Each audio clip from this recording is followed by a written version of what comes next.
Our family's year-end party. My sister announced her pregnancy with my husband.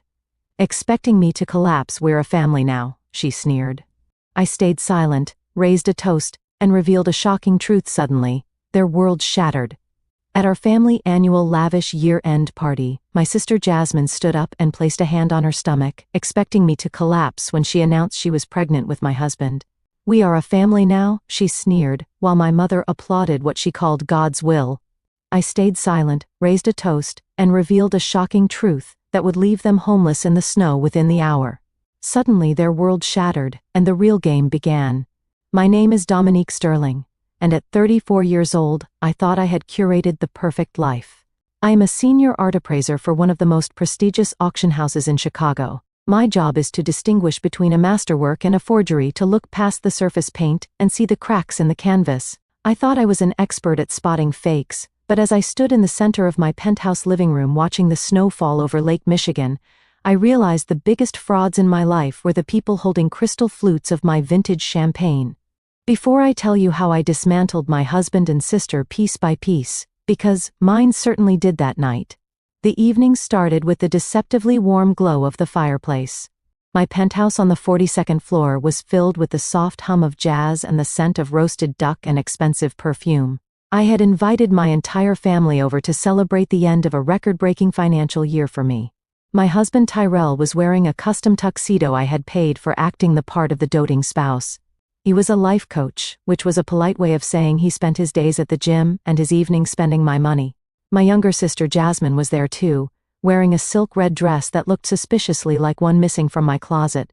She sat next to Tyrell on the velvet sofa, giggling a little too loudly at his jokes. The clock on the mantel was ticking toward midnight, but the explosion happened at 11:45. Jasmine picked up a silver spoon and tapped it against her glass. The sharp, ringing sound cut through the conversation. My mother Bernice, who was sitting in the armchair like a queen on a throne, hushed everyone. "Attention, everyone," Jasmine said, her voice trembling with a mixture of excitement and malice. "I have a special announcement, the best gift of the year."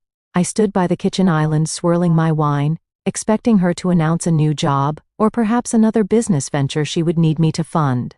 Instead, she stood up and placed her hand protectively over her stomach. She looked directly at me, her eyes gleaming with a twisted sense of triumph. "Tyrell and I are expecting a baby," she said. The silence that followed was so heavy, it felt like the oxygen had been sucked out of the room. I froze. The glass in my hand didn't shake, but my heart stopped. I looked at Tyrell, my husband of 7 years. The man who had held me while I cried over 2 miscarriages. The man who told me he was willing to wait until God blessed us. He didn't look ashamed, he didn't look down at the floor. He stood up and wrapped his arm around my sister's waist, pulling her close. "We know this is a shock," Tyrell said, his voice smooth and practiced the same tone he used on his clients. "But love does not follow a schedule, Dominique. You have been so busy with the auction house, traveling to London and Paris chasing your career. Jasmine was there, she understands me. We did not plan this, but a child is a blessing." I felt a wave of nausea, but I forced it down. I looked at my sister, my little sister whom I had tutored through college, who I had bailed out of debt 3 times. She smirked. "We are a family now, Dominique," she said. "I hope you can be happy for us. You always wanted a niece or nephew, right? Now you will have one, and Tyrell will finally be a father." I waited for the outrage. I waited for my mother Bernice, a deaconess in her church, to stand up and condemn this adultery. I waited for her to slap Tyrell or scream at Jasmine, but the betrayal went deeper than I could have imagined. My mother set her plate down and clapped her hands together. Her face was beaming with joy. "Praise the Lord," Bernice shouted. "Oh, this is a miracle." She stood up and rushed over to hug Jasmine and Tyrell, ignoring me completely. She kissed Jasmine's cheek and patted Tyrell on the back. "I have been praying for this," she said, loud enough for the neighbors to hear. "I have been praying for the Sterling line to continue. Dominique, you know you have had your struggles in that department. Maybe this is God's way of solving the problem." I finally found my voice. It came out lower than usual, icy and sharp. "God's way," I repeated. "Mother, your daughter is sleeping with your son-in-law. Tyrell is still married to me. This is not a miracle. This is adultery." Bernice waved her hand dismissively as if I were a buzzing fly. Do not use those legal terms with me, Dominique, she snapped. The Bible says, be fruitful and multiply. You have been barren for 7 years. You chose your career over your duty as a wife. Tyrell has needs. He is a man. If Jasmine can give him what you cannot, then you should be grateful. We can keep this in the family. She stepped toward me, her expression hardening. Now here is what is going to happen. You have plenty of room in this penthouse, 4 bedrooms, and it is just you. Jasmine needs a stable environment for the baby. You will move into the guest wing. Let Tyrell and Jasmine have the master suite. They need the space for the nursery. You can be the godmother. You can help raise this child. It takes a village, Dominique. Do not be selfish. Selfish. The word hung in the air. I looked around the room, my luxury furniture, my art collection, my food they were eating, my wine they were drinking, and they were calling me selfish for not handing over my husband and my bedroom to my sister. Tyrell stepped forward, adjusting his cufflinks. He looked at me with a pitying expression that made my blood boil. Your mother is right, Dom, he said. Look at you. You are cold. You are always analyzing things like they are business deals. Jasmine is warm. She is soft. We do not want to kick you out of your own life. We just want you to step aside and let the real family take over. You can still pay the mortgage, of course. Think of it as your contribution, since you cannot contribute a child. I looked at Ethan, my brother-in-law, who was sitting in the corner. He was Jasmine's fiancé, or at least he was until 5 minutes ago. He was white, a quiet architect, who had built his own firm from the ground up. He looked pale as a ghost, staring at Jasmine with horror. He was the only other person in the room who seemed to understand the insanity of what was happening. But he was too in shock to speak. I, on the other hand, was done being in shock. My appraiser's eye kicked in. I looked at Tyrell. I looked at the fake love in his eyes. I looked at the cheap ambition in Jasmine's smile. I looked at the hypocritical piety of my mother. They were all forgeries, cheap knockoffs of human beings trying to pass themselves off as family. And I knew exactly how to handle trash. You dispose of it. I took a slow sip of my wine. The vintage was excellent. A Cabernet I had saved for a special occasion. I suppose the end of my marriage was special enough. I set the glass down on the marble island with a deliberate click. You are right, I said softly. Tyrell smiled smugly. He thought he had won. He thought I was the doormat he had been walking on for 7 years. I have been cold. I continued walking slowly toward him. I have been focused on assets and value. So let us talk about value, Tyrell. I reached out and took his left wrist. He thought I was going to hold his hand. Instead, I focused on the heavy gold watch on his wrist. A Rolex Daytona. Beautiful watch, I said. Tyrell puffed out his chest. Yeah, you have good taste, Dom. Thanks for the gift. I looked him in the eye. Actually, I haven't given it to you yet. His smile faltered. What? I bought this for your birthday next week, I said, my voice devoid of emotion. I left it in the safe. You must have taken the combination from my notebook. That is theft, Tyrell. But more importantly, the warranty does not activate until I sign the transfer of ownership card, which I have not done. I unclasped the watch. He was too stunned to pull away. I slid the heavy gold timepiece off his wrist. And since you are now a father-to-be, you will need to save money. You cannot afford a $40,000 watch on a life coach's salary. I turned and dropped the Rolex into my glass of red wine. It splashed dark liquid onto the white tablecloth. Dom, what are you doing? Tyrell shouted, reaching for the glass. I picked up the glass and smashed it onto the floor. The wine and the watch skidded across the hardwood. I am liquidating my assets, I said. Then I pulled my phone from my pocket. I did not call the police. I called the number I had on speed dial, the private security firm that managed my building. Hello, this is Dominique Sterling in Penthouse 4A. I have intruders in my apartment. 3 of them. Yes, they are becoming aggressive. Please send the tactical team. Immediate removal. Jasmine laughed nervously. You are joking. You cannot kick us out. Mom, tell her she cannot kick us out. This is a family party. Bernice stepped forward, her face turning red. Dom, stop this foolishness right now. You are embarrassing us. You are going to call security on your own mother. On a pregnant woman. Have you no shame? You are acting like a bitter old spinster. Apologize to your sister and go set up the guest room. I checked my own watch. A Patek Philippe that I had bought with my own bonus. You have about 3 minutes before the elevator doors open, I said calmly. If I were you, I would start grabbing your coats.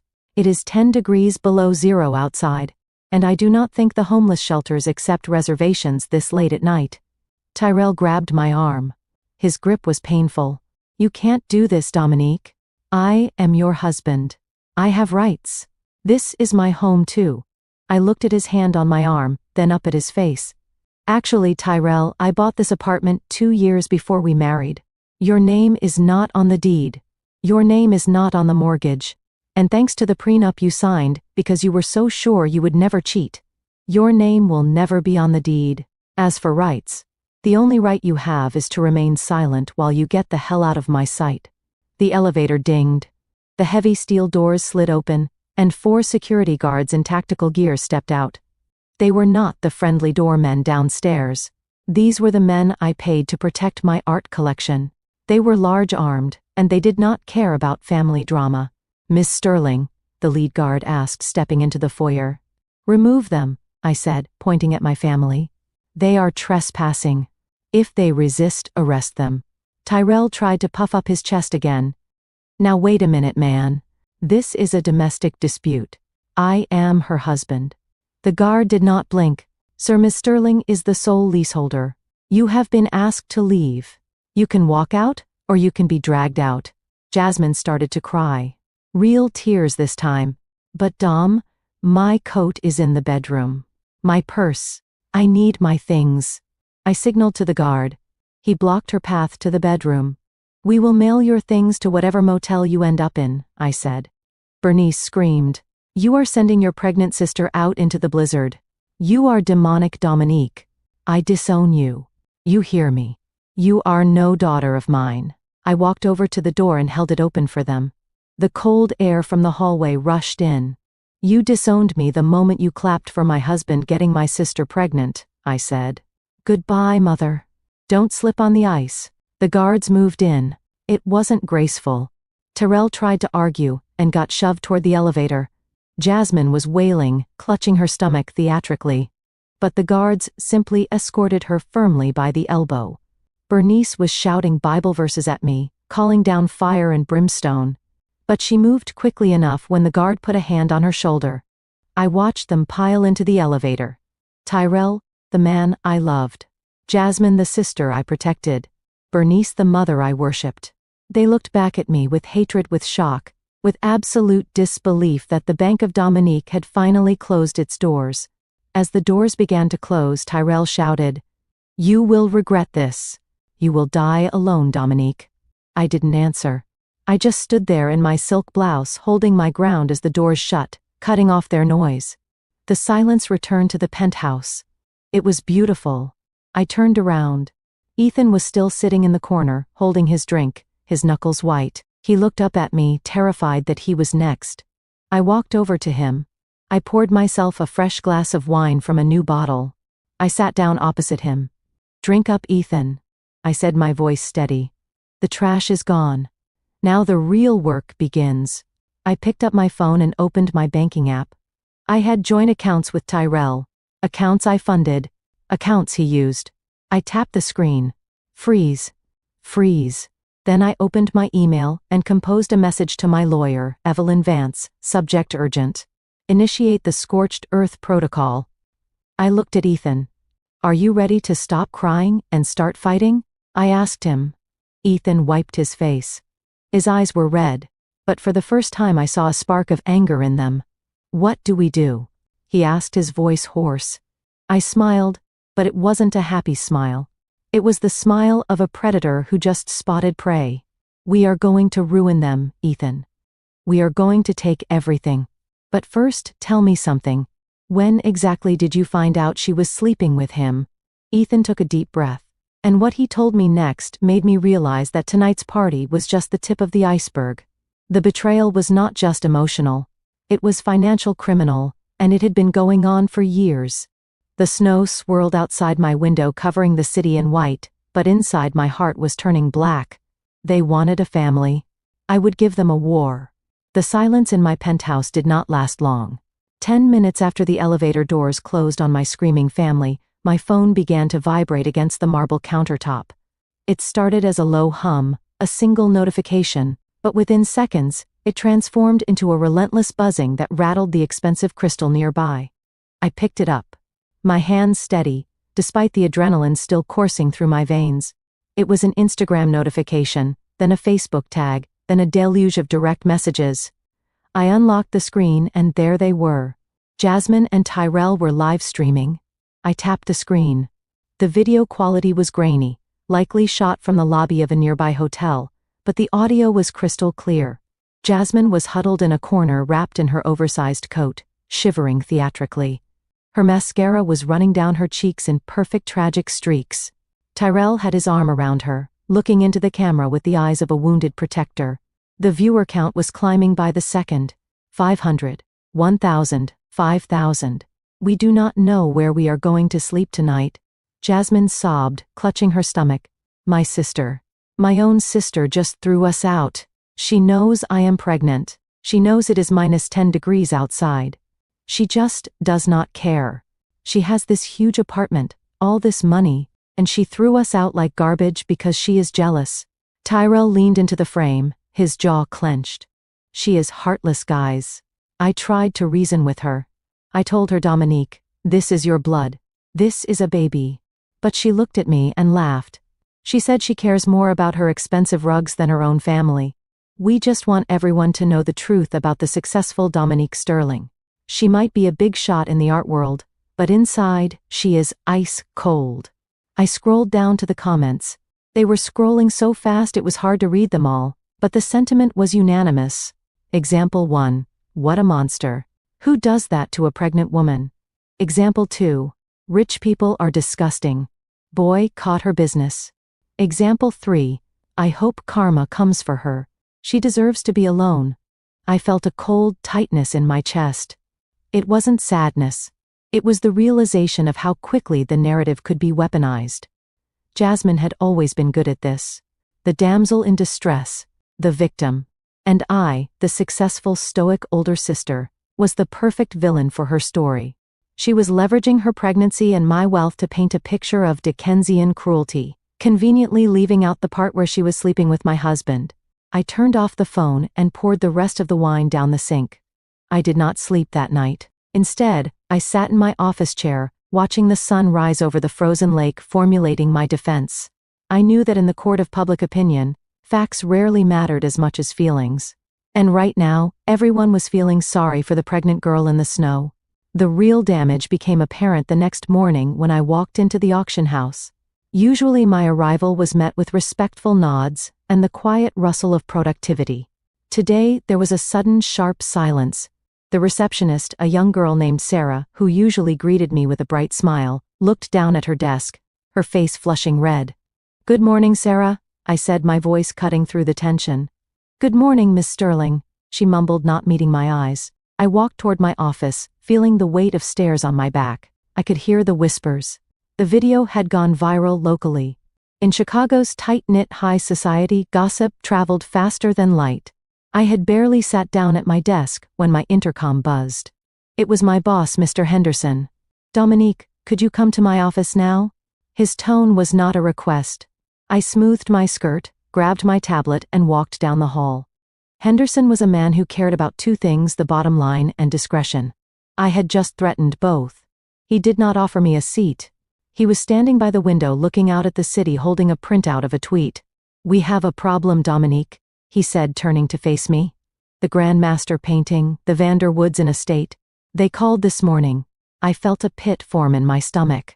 That was a $10 million consignment, my biggest deal of the quarter. They are pulling the piece, he said flatly. Why, I asked, though I already knew the answer. Because Mrs. Vanderwoodson saw a video of you throwing a pregnant woman into a blizzard, he said, tossing the paper onto his desk. She says she does not want her family's legacy associated with domestic instability. That is the polite term she used. The impolite term was scandalous drama. I kept my face neutral. Sir, that video is a fabrication of context. My sister and husband committed adultery. I removed them from my property. It is a private matter. It is a public matter now, Henderson snapped. We are in the business of trust, Dominique. People trust us with their most valuable possessions.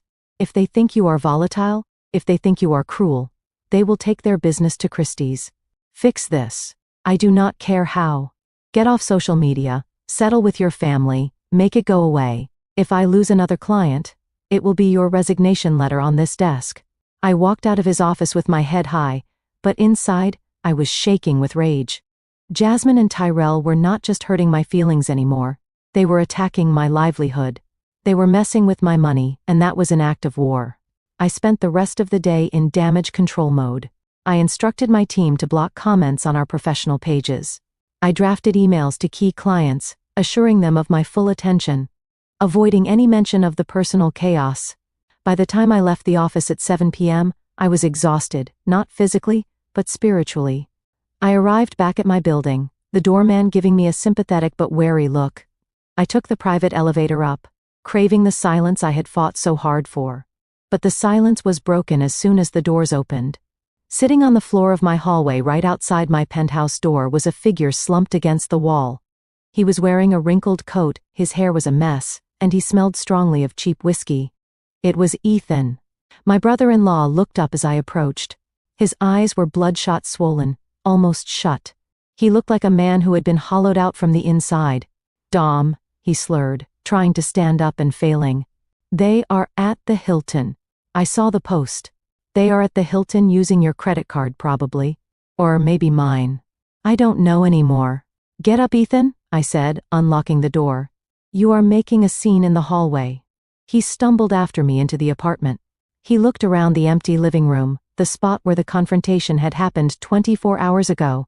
He let out a sound that was half laugh, half sob. She told me she loved me, Dom, he whispered, collapsing onto the sofa I had forbidden anyone to sit on with outside clothes. Just yesterday morning, she looked me in the eye and said she couldn't wait to marry me. We picked out nursery colors. Yellow. She wanted yellow because she said it was happy. He put his head in his hands and began to weep. It wasn't a quiet cry. It was the ugly guttural sobbing of a man whose reality had just shattered. I stood there watching him.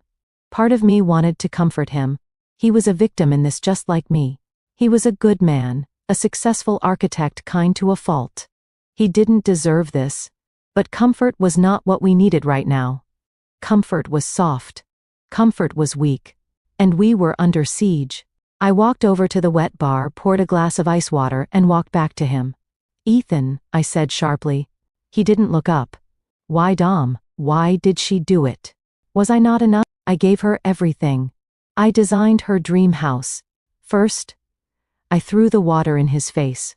The shock made him gasp, sputtering as the freezing liquid hit his skin.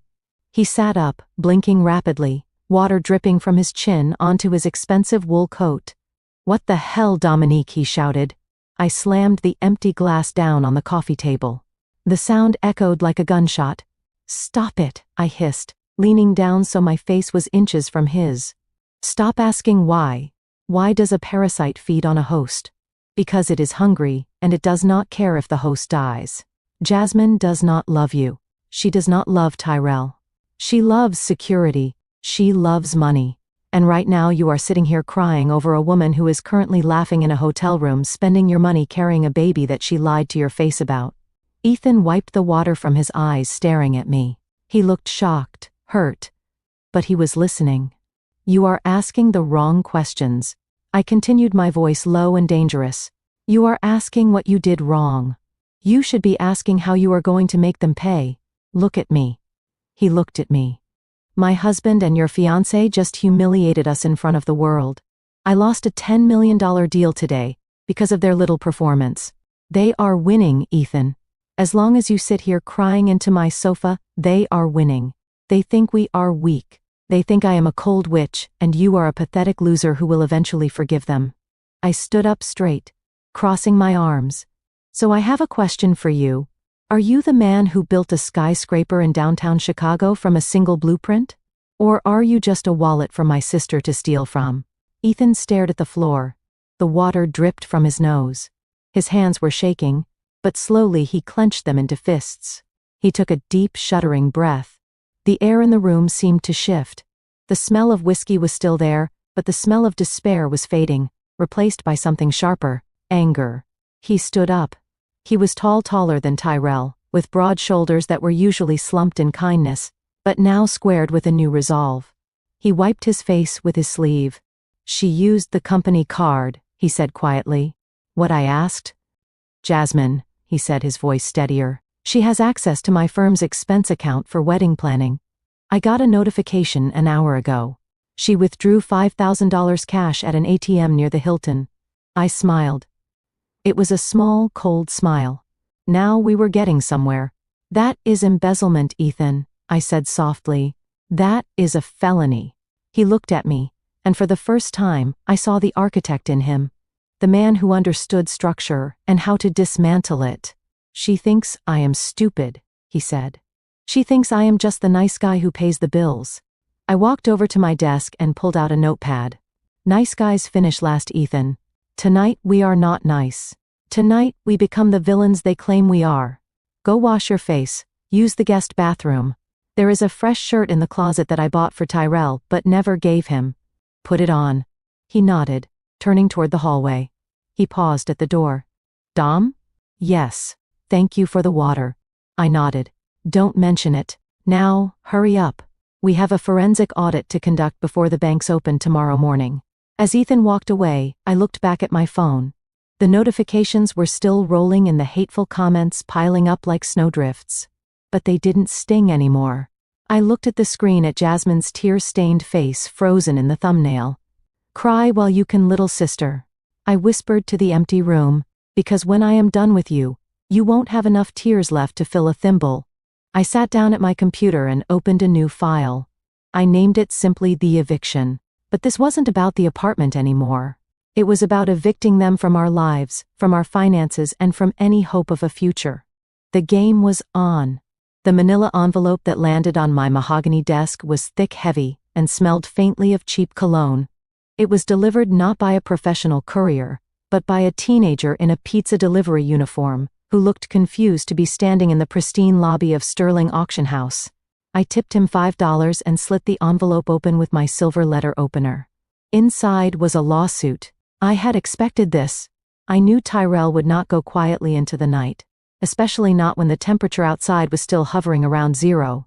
But reading the actual words on the legal paper made my blood boil in a way I had not anticipated.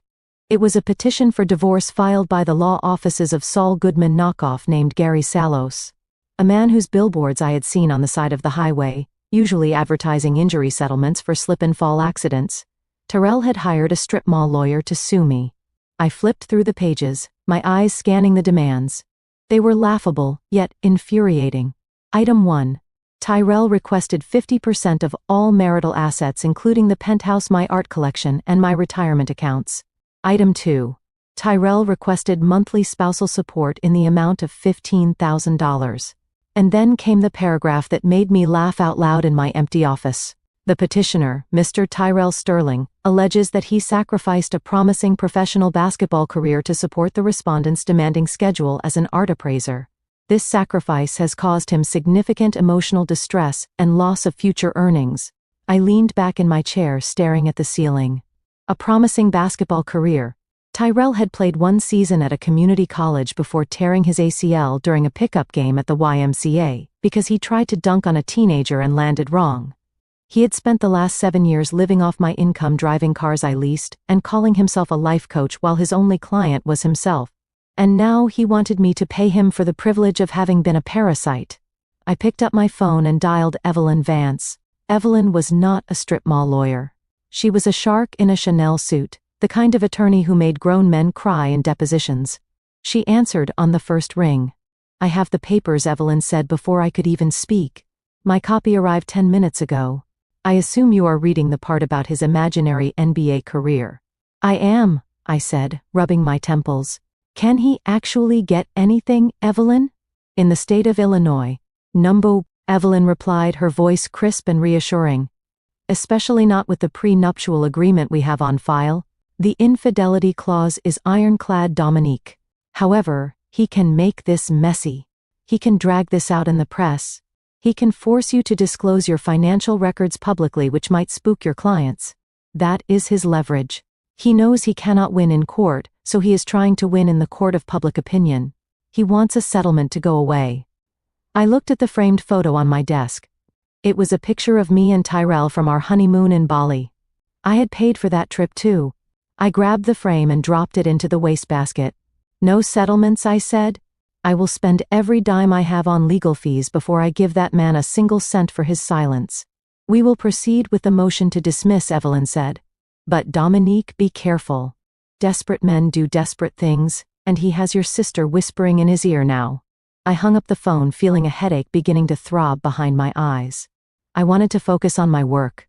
I had a catalog to finalize for the spring auction, a collection of rare impressionist paintings that needed to be authenticated.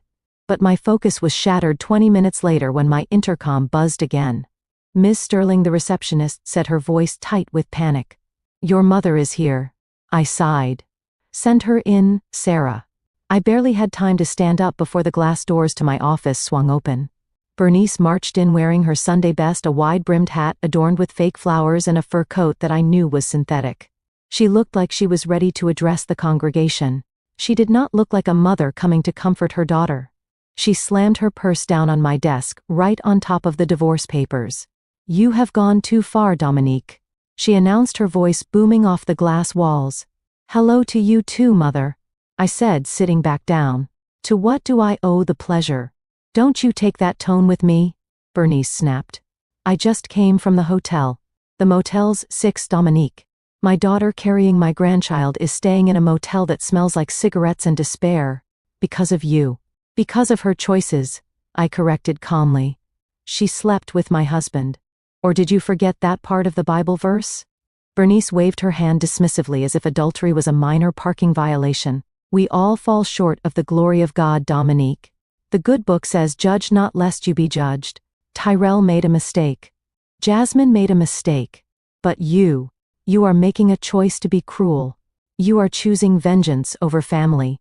She leaned over the desk, her eyes narrowing. Do you know what stress does to a pregnant woman? The doctor said Jasmine's blood pressure is up. If she loses this baby, that blood is on your hands. Do you want that on your conscience? Do you want to be the reason the Sterling line ends? I looked at my mother. I looked at the woman who had criticized my hair, my weight, and my career choices for 34 years. The woman who had always made excuses for Jasmine. Jasmine failed math because the teacher was bad. Jasmine crashed the car because the road was slippery. Jasmine slept with my husband because what? Because I worked too much. I am not the one who broke the family, mother, I said quietly.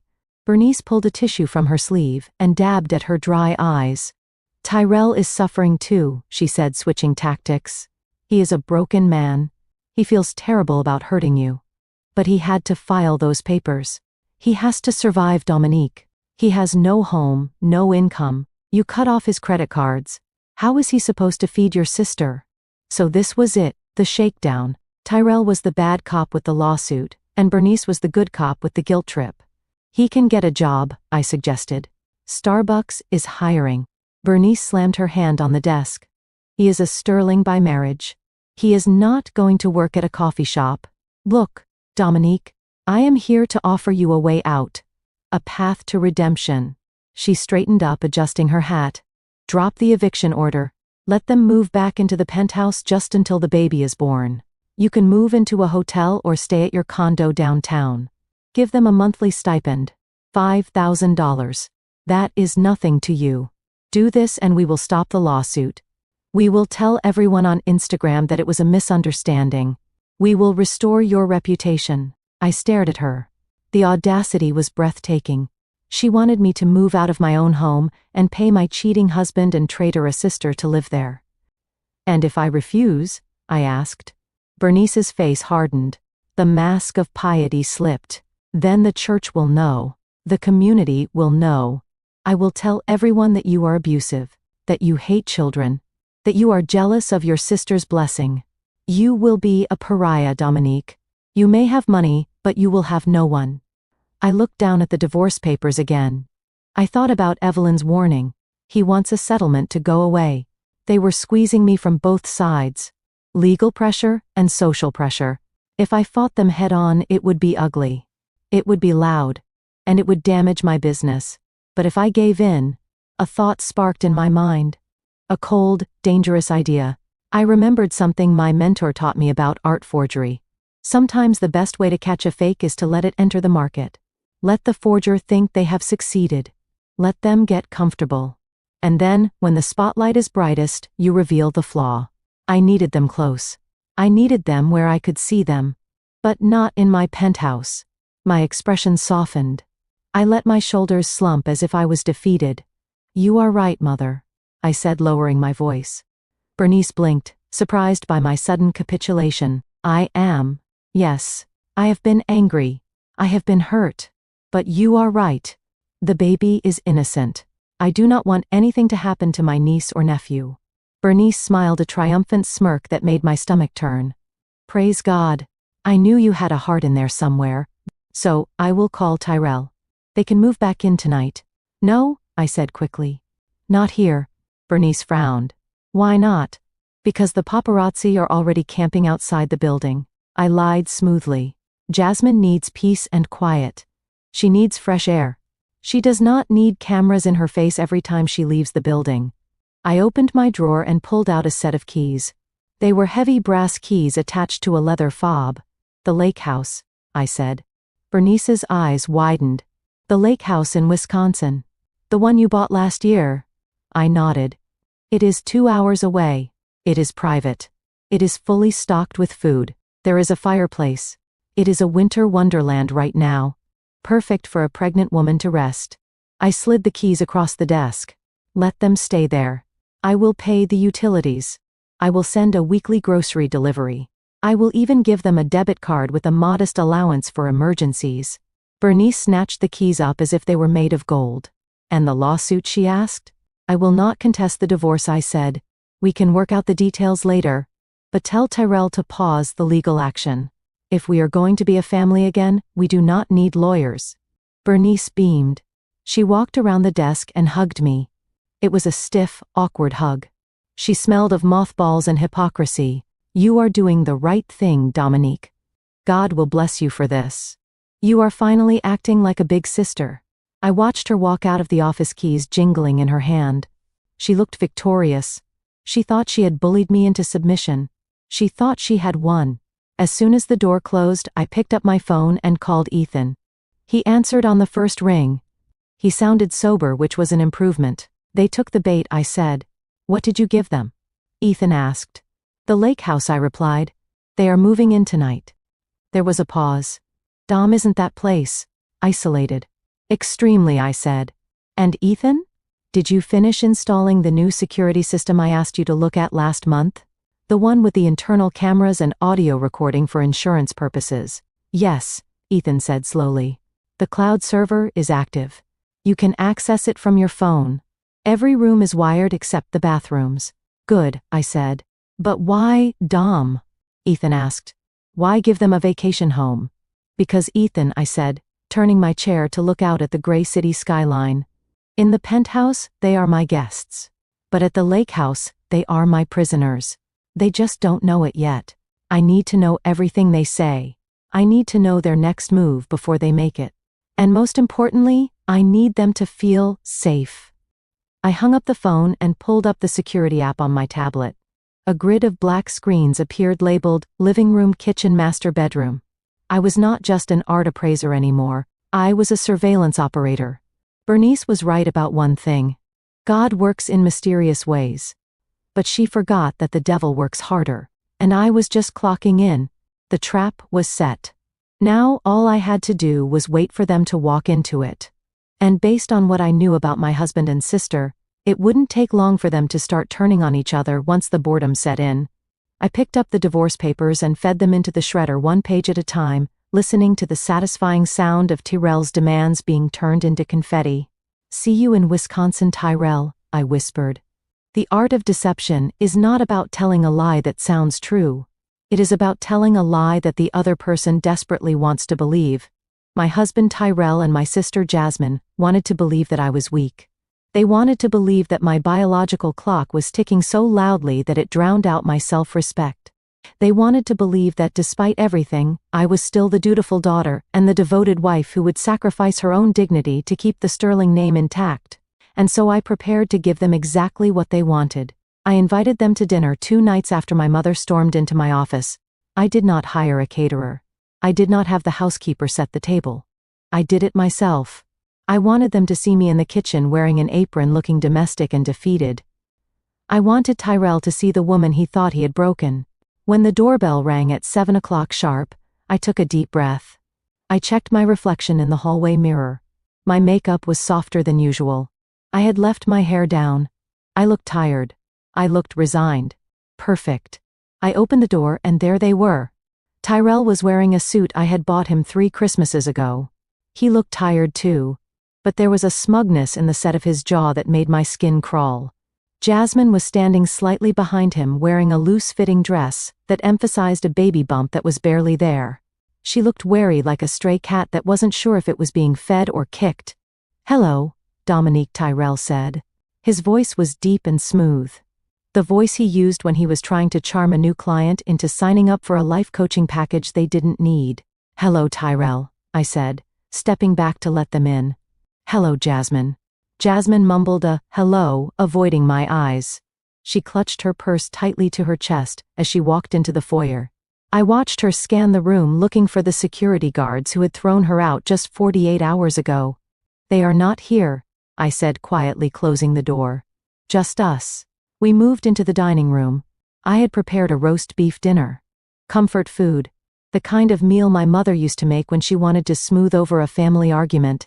The smell of rosemary and garlic filled the air, masking the toxicity that was radiating from my guests. We sat down in silence. The clinking of silverware against china sounded like sword fighting in the quiet room. Tyrell poured himself a glass of wine, my wine, without asking. He took a long sip and sighed, settling back into his chair as if he had never left. "This is good, Dom," he said. "You always did know how to cook a roast." I missed this. I gripped my fork so hard my knuckles turned white. He missed the roast. Not me, not our marriage. He missed the service. "I am glad you like it," I said, keeping my eyes on my plate. I wanted to talk. Calm, rationally. Tyrell exchanged a look with Jasmine. A look that said, "See, I told you she would crack." Jasmine cleared her throat. "Mom said you wanted to help us." She said, her voice small and hesitant. "She said you changed your mind about the lawsuit." I looked up at my sister. I looked at the face that used to look up to me when we were children. The face I had protected from bullies on the playground. Now she was the bully. I have been doing a lot of thinking. I lied. I have been praying. Mother was right. Whatever has happened between us, whatever mistakes were made, there is an innocent life involved. That baby is my niece or nephew. I cannot punish a child for the sins of the parents. Tyrell nodded vigorously. "Exactly, Dom. That is what I have been trying to tell you. This is a blessing. We are expanding the family. It is unconventional, sure, but we can make it work." He reached across the table and covered my hand with his. His palm was warm and damp. It took every ounce of willpower I possessed, not to snatch my hand away and stab him with my steak knife. "I just want peace, Tyrell," I said, forcing a tremor into my voice. "I am tired of the fighting. I am tired of the press. I just want this scandal to go away." "Then drop the divorce," Tyrell said, squeezing my hand. "Let me move back in. We can raise the baby together here. You, Jasmine, and me. Like a modern family." I gently pulled my hand away. "No," I said, "that I cannot do. I am not a Saint, Tyrell. I cannot watch you play house with my sister in my own home. It is too painful." Tyrell's face fell. "Then what are you offering Dominique?" "Because the Motel 6 is killing my back." I took a sip of water, letting the silence stretch out for a moment. I needed them to be desperate. I needed them to feel like they had no other options. "I am offering you the lake house," I said. Jasmine dropped her fork. It clattered loudly against her plate. "The lake house," she whispered. "The one in Lake Geneva. The one with the indoor pool." I nodded. It is fully winterized. It has 5 bedrooms, a chef's kitchen, and a view of the water that is incredibly peaceful. It is private. No reporters know about it. No neighbors to gossip. You can stay there until the baby is born. Rent-free. I saw the greed light up in Jasmine's eyes. She had always envied that house. She called it the Glass Palace because of the floor-to-ceiling windows in the living room. And expenses, Tyrell asked, narrowing his eyes. It costs money to heat a place like that. And we need food. Supplies for the baby? I will cover the utilities, I said. And I will provide a monthly allowance of $3,000 for groceries and essentials. On one condition. Tyrell leaned back, crossing his arms. He felt in control now. He was negotiating. What condition, he asked. Complete discretion, I said. No social media. No interviews. No posting photos of the house. You disappear. You live quietly. You focus on the pregnancy, and you leave me alone to repair my reputation in Chicago. If I see one Instagram story, one tweet, the deal is off, and the eviction notice is back on. Tyrell pretended to think about it. He looked at Jasmine. She gave him a tiny, eager nod. She was already mentally decorating the nursery in my vacation home. He turned back to me, a smug smile playing on his lips. $3,000 isn't much, Dom, he said. Make it 5. Babies are expensive. And I need to commute back to the city for clients. I knew he had no clients. I knew he just wanted walking around money for his poker games. But I had to let him win this small battle to win the war. Fine, I said, letting out a defeated sigh. $5,000. But that is it. Tyrell grinned. He stood up and walked around the table. He put his hands on my shoulders and massaged them briefly. I went rigid. I knew you would come around, he said, kissing the top of my head. You are a good woman, Dominique. A little stiff, maybe. But you know where your duty lies. You won't regret this. I stood up abruptly, breaking his contact. The keys are on the hallway table, I said, walking toward the kitchen. The security code is 1234. Simple enough for you to remember. You can go tonight.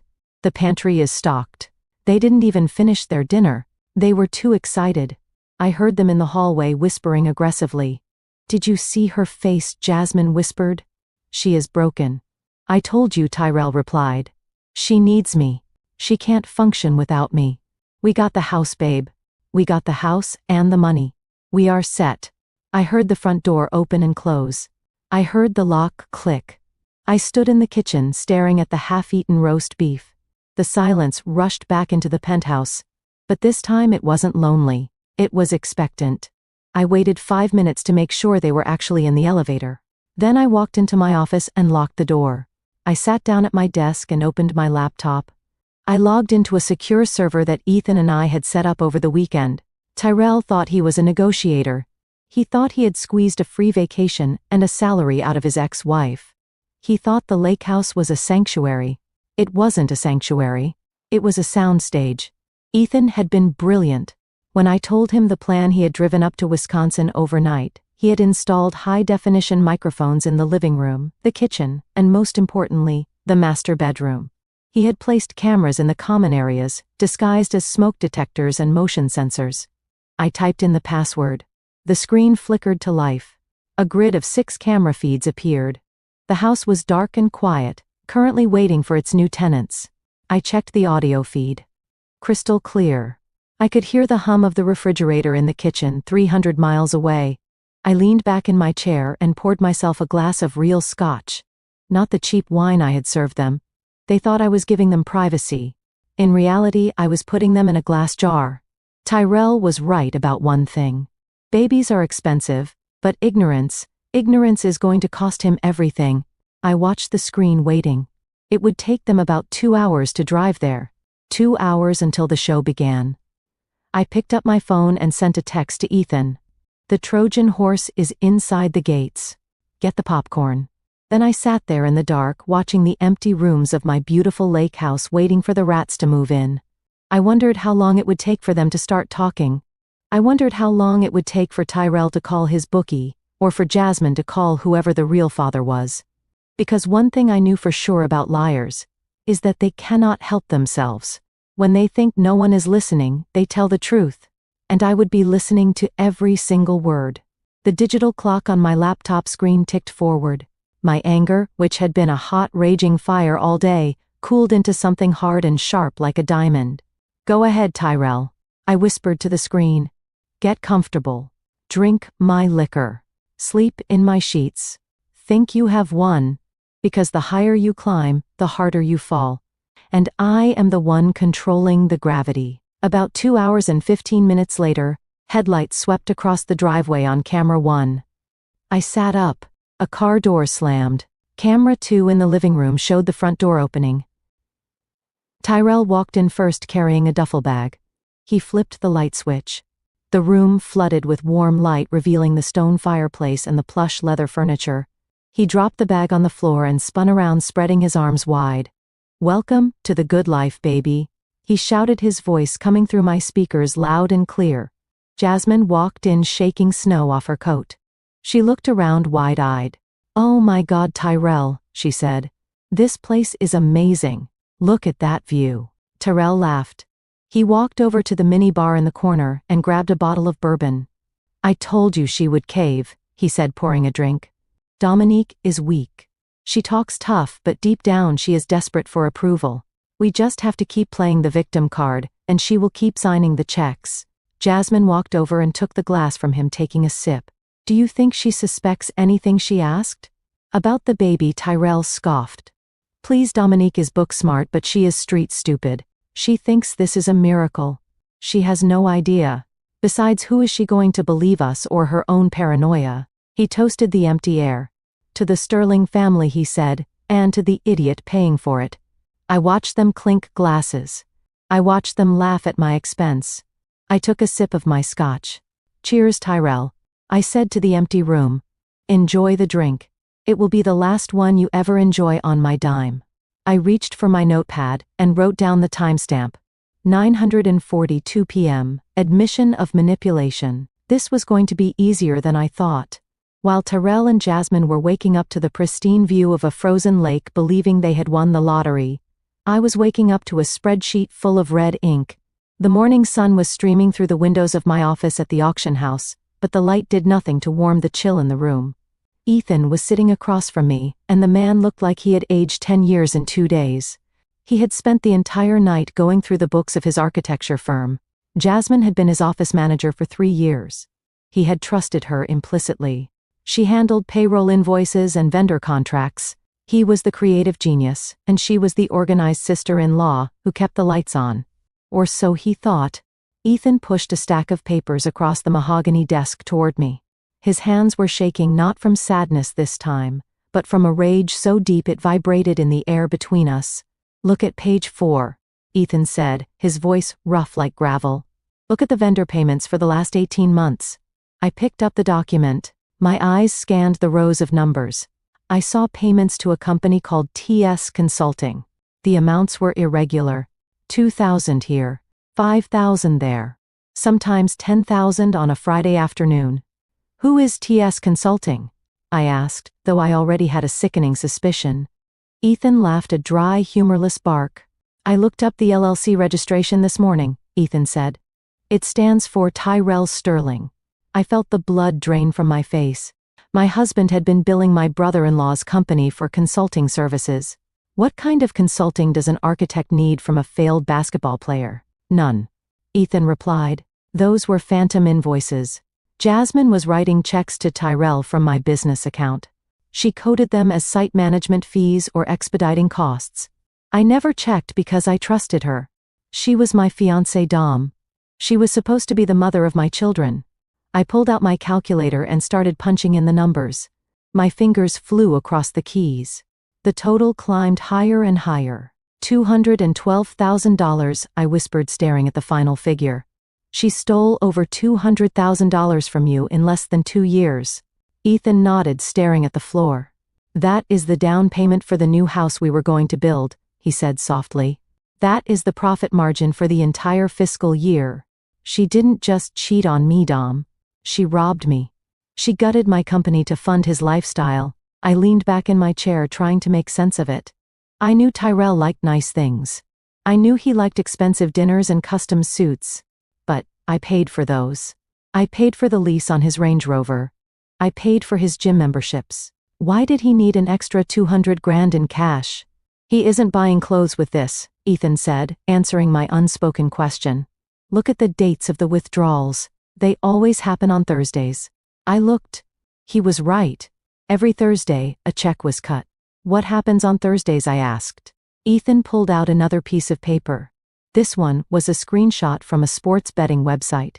Thursday night football, Ethan said, and Friday is poker night at the Underground in the Warehouse District. The puzzle pieces slammed together in my mind. Tyrell wasn't just a mooch. He was a gambling addict. I had suspected it years ago when money went missing from my wallet, but he had sworn he stopped. He swore he was going to Gamblers Anonymous. It turned out he hadn't stopped.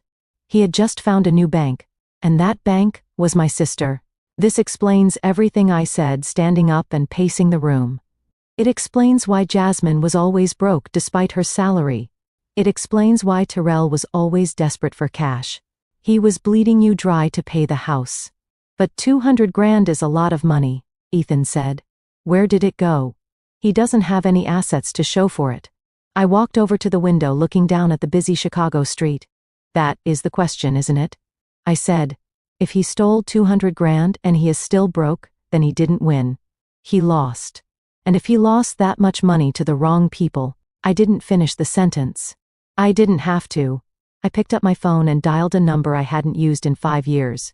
It was a private investigator named Marcus who specialized in asset recovery and high-stakes background checks. He was expensive, discreet, and terrifyingly efficient. Marcus answered on the second ring. Sterling. He said, his voice deep and calm. I saw your name in the news. Trouble in paradise. You could say that, I replied. I need a full financial autopsy on my husband. Not the credit report. I need the street report. I need to know who he owes and how much. And Marcus, I need it by lunch. Done, Marcus said, and hung up. I looked back at Ethan. We have them on embezzlement, I said. That is a felony. We can send Jasmine to prison for 5 years just with these papers. Ethan looked at the spreadsheet, his eyes hardening. I want to do it, he said. I want to press charges. Not yet, I commanded. We need the full picture. If Tyrell is in deep with bookies, that makes him dangerous. Desperate men do crazy things. We need to know exactly how desperate he is before we corner him.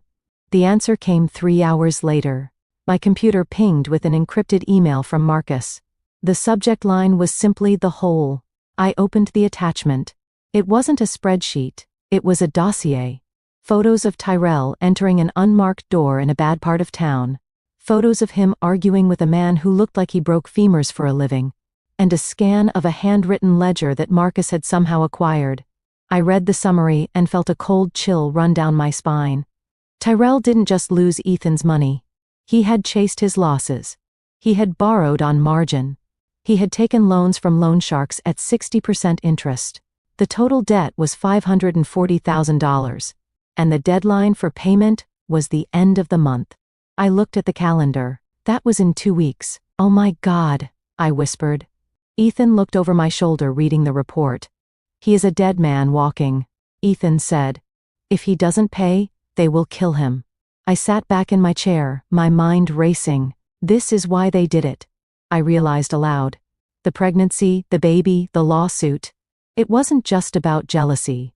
It was a survival strategy. Tyrell needed access to my assets. He needed a settlement. He needed alimony.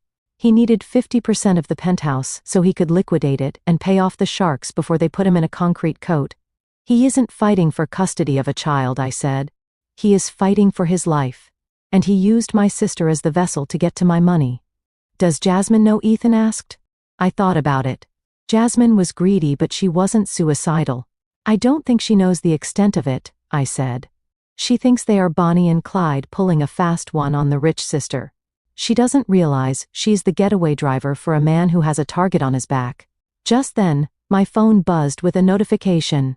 It was from an app I rarely checked. eBay.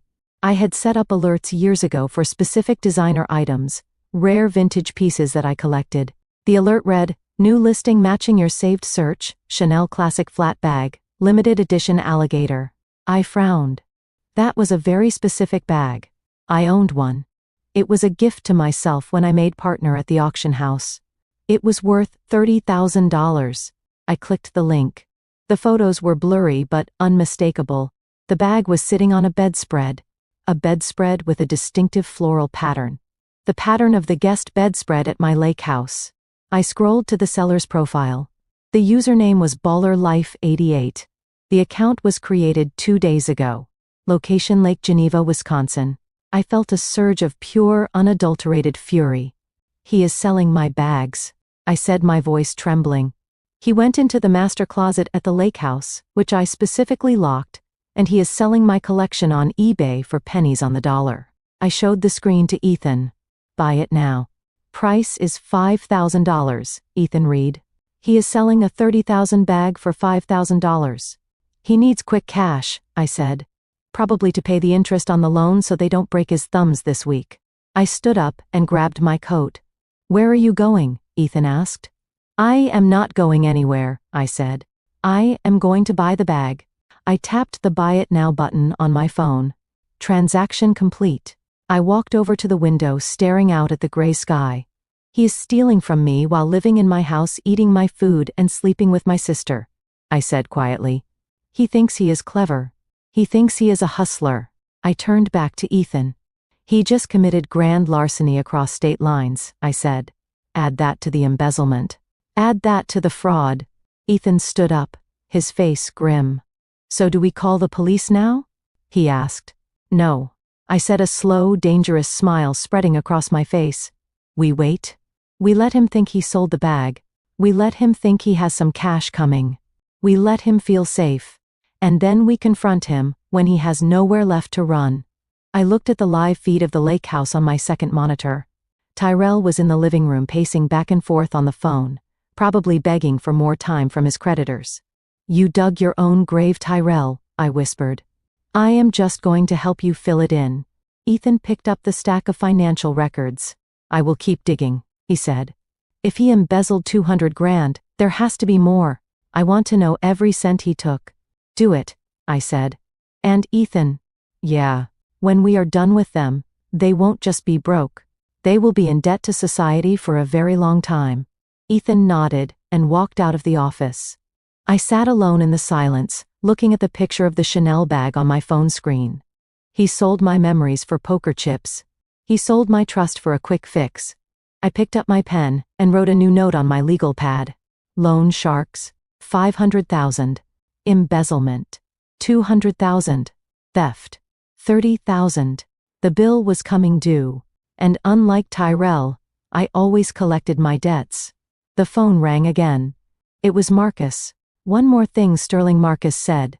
I checked the phone records. Tyrell calls that number a lot, but there is another number he calls even more. A burner phone? Who does it belong to? I asked. I don't know yet, Marcus said. But the pings are coming from the same cell tower as your mother's church. My grip tightened on the phone. The church, I repeated. Yeah, Marcus said. Whoever he is talking to, they are spending a lot of time in the rectory. I hung up, feeling the room spin slightly. The church, the money, the sister, the husband. The web was bigger than I thought. And right in the center of it sat the one person I had never suspected of being a player in this game. I needed to listen to the audio feeds from the lake house. I needed to hear what Jasmine was saying when she thought no one was listening. Because if my suspicions were right, Tyrell wasn't the only one with a secret that could destroy the family. I opened the laptop and put on my headphones. Let the show begin, I said. The human mind is a fascinating archivist. It stores millions of memories, some in bright vivid color, and others in sepia-tone shadows. Usually we bury the traumatic ones deep in the basement of our subconscious. But sometimes a single piece of information can act as a key, unlocking a door we forgot we even had. As I sat in my office staring at the financial ruin Tyrell had brought upon us, a specific memory from 5 years ago clawed its way to the surface. It was a Tuesday in November 2018. Tyrell had called me from an ambulance. He was screaming in pain. He told me he had been fouled hard during a pickup game at the YMCA. He told everyone it was his knee. He told the world that he blew out his ACL, and that was why his NBA dreams died. But I was there at the hospital. I remembered the look on the triage nurse's face. I remembered that they did not wheel him to orthopedics. They wheeled him to urology.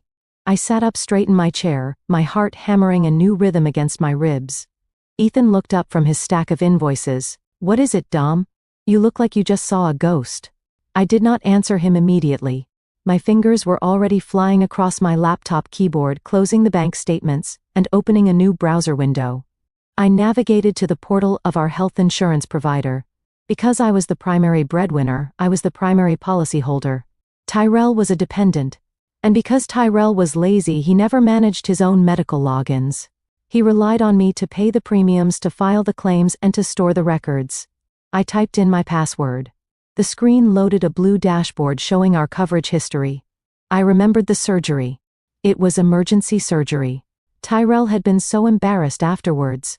He refused to talk about it. He made me promise never to discuss the specifics with anyone, especially his mother. He played up the knee injury story so well that eventually, even I started to believe it was just a knee injury, but deep down I knew. It wasn't his knee. It was blunt force trauma to the groin. A knee to the groin from a 200-pound opponent while Tyrell was mid-air. I navigated to the claims history archive. I scrolled back. 2023. 2022. 2020. There it was. November 14, 2018. Provider, Northwestern Memorial Hospital, Dr. Anthony Evans, Chief of Urology. I clicked on the explanation of benefits. It gave me the billing codes but not the diagnosis. I needed more. I needed the doctor's notes. I went to the Messages tab. I had archived a secure message from Dr. Evans' office from that year regarding postoperative care. I clicked open the attachment. My hand hovered over the mouse. If I was right, if my memory served me correctly, then the entire foundation of Tyrell and Jasmine's betrayal was about to disintegrate into dust.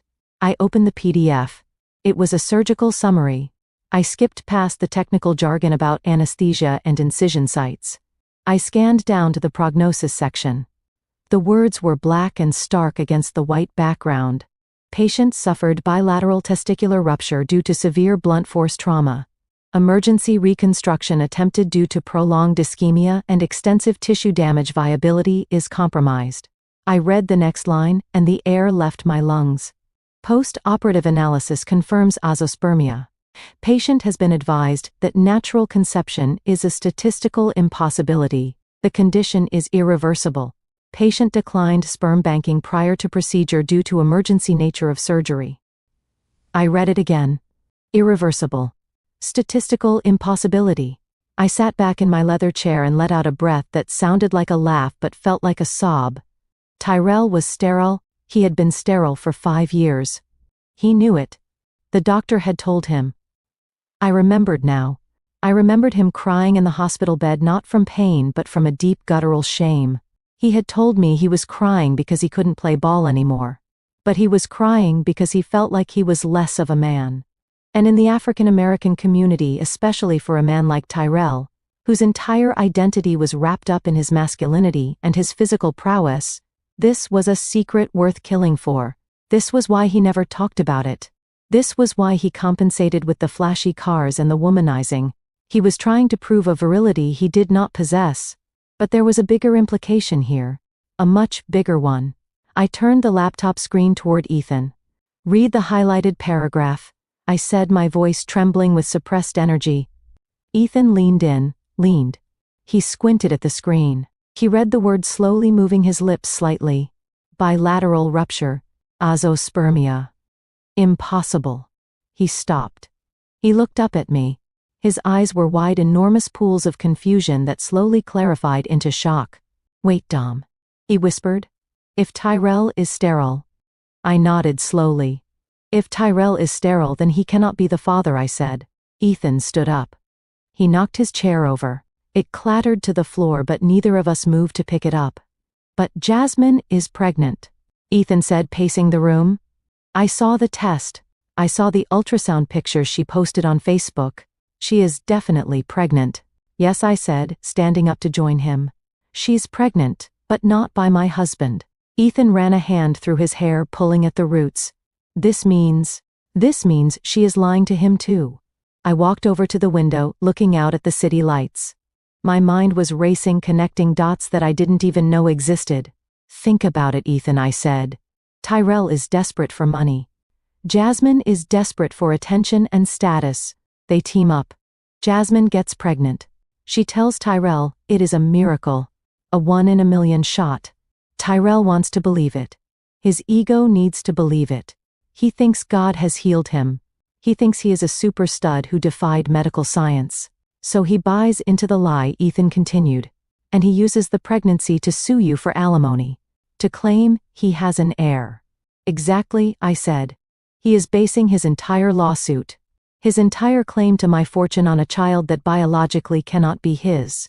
And Jasmine, Ethan asked, his voice dropping to a dangerous whisper. Who is the father, Dom? I turned back to face him. The realization was cold and heavy in my gut. That is the million-dollar question, isn't it? Who else was Jasmine seeing? Who else had access to her? I thought about the timeline. Jasmine spent all her time at work or at church. She didn't have a social life outside of the family. She was always at the architecture firm or... My mind flashed back to the call Marcus, the private investigator, had mentioned. The burner phone. The calls pinging off the cell tower near my mother's church. The church, Ethan said, reading my mind. She is the choir director, Dom. She is there 3 nights a week for practice. I walked back to the desk and pulled up the report from Marcus again. I looked at the number Tyrell had been calling. The burner phone. Tyrell knows something, I said. Or maybe he doesn't. Maybe he suspects. But right now he is living in a fantasy world where he is the patriarch of a new dynasty. I looked at the medical report again. This piece of paper was more valuable than my entire art collection. This was the nuclear launch code. We have to tell him, Ethan said, reaching for the phone. We have to call him and tell him he is being played. No, I shouted, slamming my hand down on the desk. Ethan froze. We do not tell him, I said, lowering my voice. Not yet. Why not, Dom? This destroys their alliance. This turns them against each other. Because, I said, a cruel smile touching my lips, if we tell him now he might kill her. Or he might run. He owes $500,000 to violent men, Ethan. If he finds out his golden ticket, his miracle baby, is a lie, he will have nothing left to lose. He might do something rash. I walked over to the printer and hit print. The medical report slid out warm and crisp. We save this, I said. We save this for the moment of maximum impact. We let them think they are safe. We let Jasmine get bigger. We let Tyrell brag to his friends. We let my mother plan the baby shower. We let them build this house of cards so high that when we pull the bottom card out, the crash will be heard all over Chicago. Ethan picked up the chair he had knocked over. He sat down heavily. You are terrifying, Dominique, he said. I am focused, Ethan, I corrected. I am an appraiser. I look for provenance. I look for authenticity. And I just discovered that my sister's pregnancy is a forgery. I picked up the medical report and folded it neatly, placing it in my safe. But we need to know who the real father is, I said. We need the final piece of the puzzle. If it is not Tyrell and it is not you, then it is someone close, someone she trusts. I looked at the live feed of the lake house again. Tyrell was asleep on the sofa, mouth open, snoring. Jasmine was in the kitchen eating ice cream out of the carton. She looked content. She looked like a woman who thought she had gotten away with the perfect crime. She didn't know that her sister was watching. She didn't know that her sister knew about the vas deferens, and the ischemia, and the azoospermia. She didn't know that her baby bump was actually a ticking time bomb. I am going to find out who the father is, I told Ethan. And when I do, I am going to invite him to the baby shower too. Ethan looked at me with a mixture of fear and admiration. How, he asked. I tapped the screen where Jasmine was licking a spoon. She is lonely, I said. She is stuck in a house with a man who is secretly broke and terrified. She is carrying a secret that could ruin her life. She will want to talk to someone. She will want to talk to the father. I put my headphones back on. I am going to listen to every breath she takes, I said. Every whisper.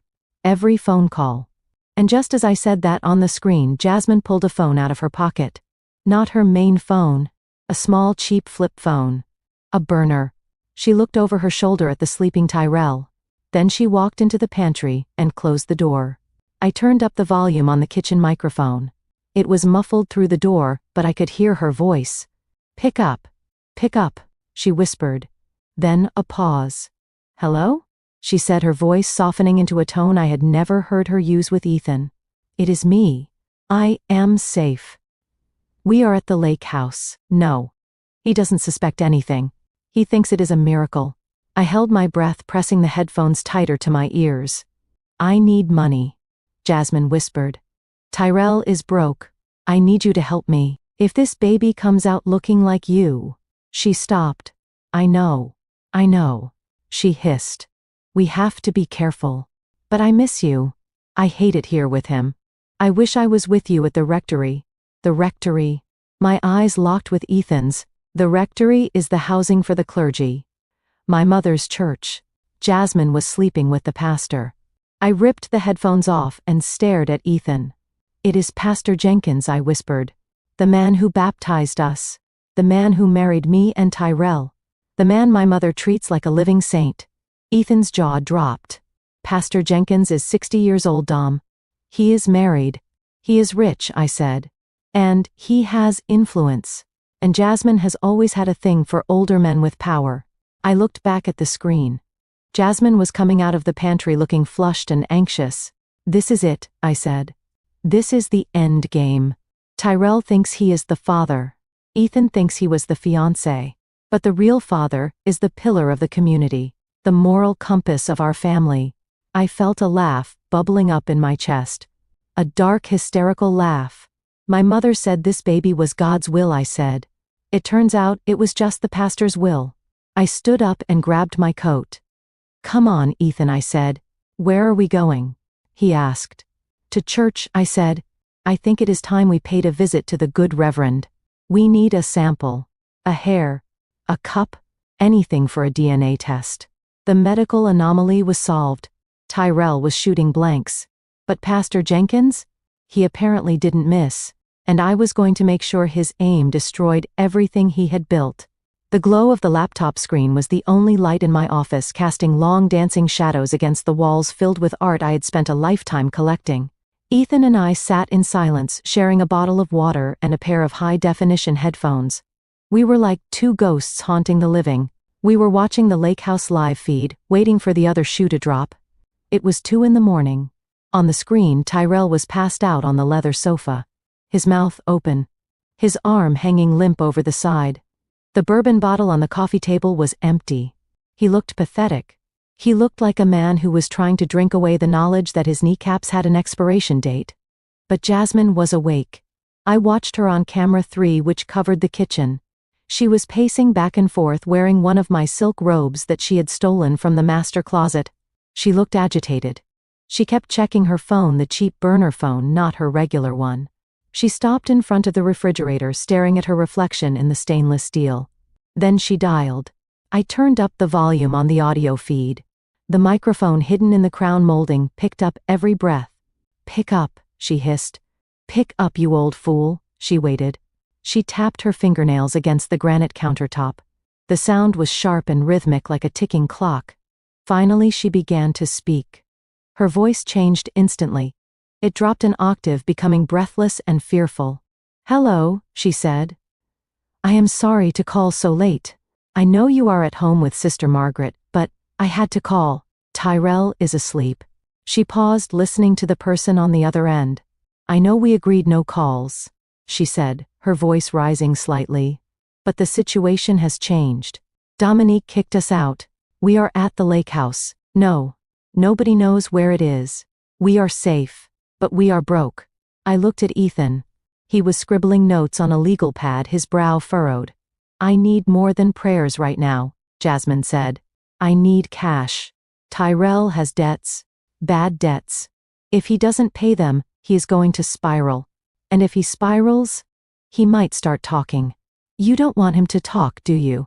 You don't want him to tell the congregation how he really hurt his leg back in 2018. Or how I really got pregnant. I froze. The congregation. Ethan stopped writing. He looked at me, his eyes wide. You promised me. Jasmine continued, her voice hardening. You said if I kept you happy, if I came to the rectory for our private counseling sessions, you would take care of us. You said I was your special favor. Well, I am carrying your special favor right now, and I am hungry. She listened again. Then she laughed a bitter, ugly sound. Don't quote scripture at me, she snapped. The Lord provides, but he uses wire transfers too. I need $10,000 by Friday. Or else I'm going to have a very long, very honest conversation with my mother. And you know how Bernice is. She worships the ground you walk on, but if she finds out her shepherd has been bedding her daughter, she will burn that church to the ground. The person on the other end must have agreed because Jasmine's shoulders relaxed. Thank you, she purred. Thank you, Pastor. I knew you would do the right thing. I will see you on Sunday. She hung up the phone. I sat back in my chair feeling like the wind had been knocked out of me. Pastor. There was only one pastor in Jasmine's life. Only one man my mother Bernice allowed to have that kind of influence over our family. Pastor Jenkins. The Reverend Dr. Marcus Jenkins. The head of Greater Grace Tabernacle. The man who had baptized me. The man who had officiated my wedding to Tyrell. The man who sat at the head of our table every Thanksgiving because my mother believed having him there brought blessings to the food. He was 65 years old. He had a wife, Sister Margaret, who ran the charity drive. He was a pillar of the community, a man who preached about the sanctity of marriage and the evils of the flesh every single Sunday while wiping sweat from his forehead with a monogrammed handkerchief. And he was sleeping with my sister. Oh my God, Ethan whispered. It is Jenkins. That is why she was at the church so much. That is why she joined the choir even though she can't sing. I felt a wave of nausea. It wasn't just the affair. It was the power dynamic. Jenkins had known Jasmine since she was a child. He had groomed her.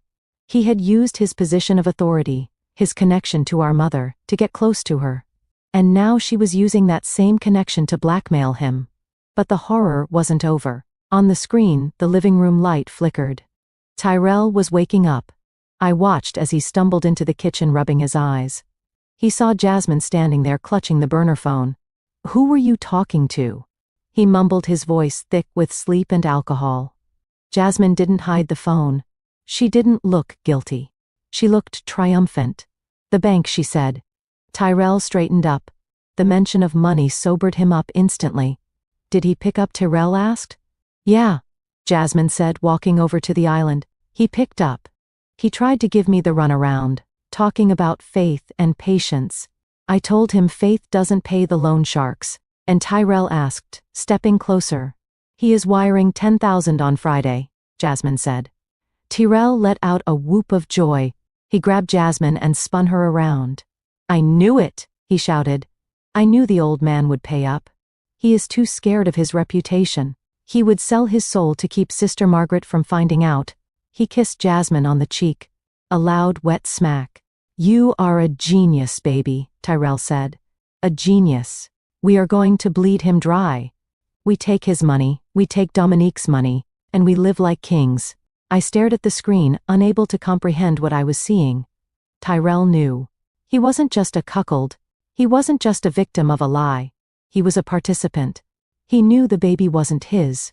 He knew his wife was sleeping with the pastor. And he didn't care. In fact, he was encouraging it. He was pimping out my sister to the pastor to pay off his gambling debts. The level of depravity was suffocating. I had thought Tyrell was just a cheater. I had thought he was weak. But this was something else. This was evil. He had turned our family, our faith, and his own marriage into a criminal enterprise. Ethan stood up and walked to the trash can. He dry heaved. I don't blame you, I said quietly. It makes me sick too. Ethan wiped his mouth and turned back to me. His face was pale, his eyes burning with a cold fury. They are monsters, Dom, he said. All of them. Jenkins, Tyrell, Jasmine. They are all in on it. And my mother, I added. She is the unintended architect of this nightmare. She pushed Jasmine toward the church. She pushed Tyrell toward me. She created this pressure cooker of expectations and appearances. And now it has exploded into this.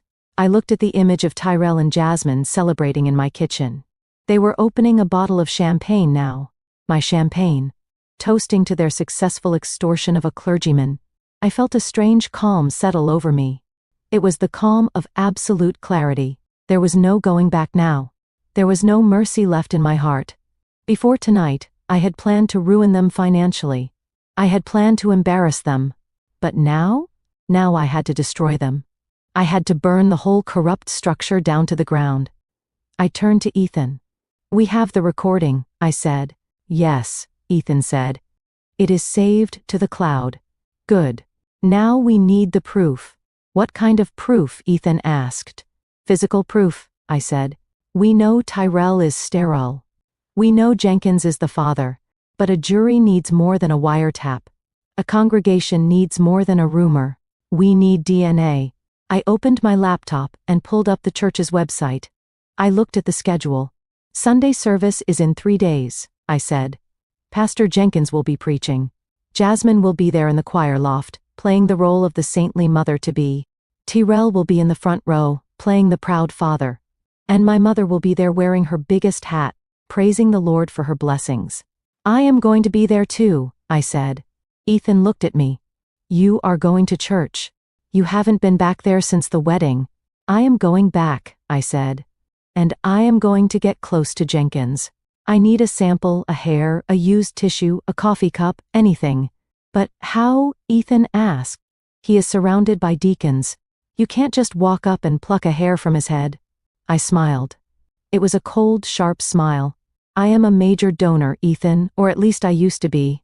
And sinners always welcome a wealthy saint who wants to repent.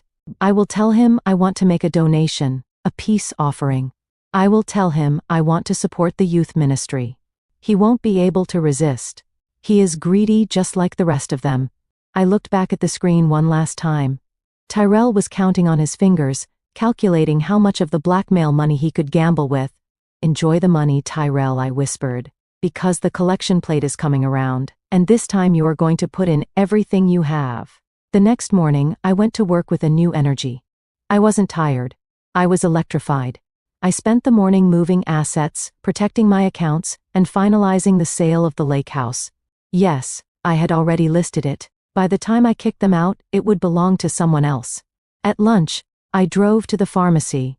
I bought a DNA collection kit. The high-end kind. The kind that provided legally admissible results if handled correctly. Then I drove to the church. Greater Grace Tabernacle was a massive brick building on the south side of Chicago. It had a steeple that touched the clouds and stained glass windows that cost more than most of the congregation made in a year. It was a monument to Pastor Jenkins's ego. I walked into the administrative office. The church secretary, Mrs. Higgins, looked up over her reading glasses. She recognized me immediately. "Dominique," she gasped. "We haven't seen you in ages. Your mother told us about the situation. We have been praying for you." "I bet you have," I thought. "Praying for my money." "Hello, Mrs. Higgins," I said, putting on my best repentant smile. "My mother is right. I have been lost. But the baby has made me realize what is important. I want to see Pastor Jenkins. I want to make things right." Mrs. Higgins beamed. "Oh, praise God," she said. "He is in his study. He is preparing his sermon, but he always has time for a sterling. Go right in." I walked down the hallway. The carpet was plush. The walls were lined with photos of Jenkins shaking hands with politicians and celebrities. I knocked on the heavy oak door. "Come," in a deep baritone voice called out. I opened the door. Pastor Jenkins was sitting behind a desk that was bigger than my car.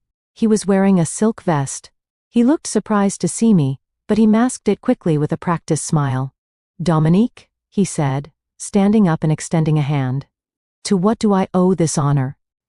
I took his hand. It was soft and manicured. I resisted the urge to wipe my hand on my skirt.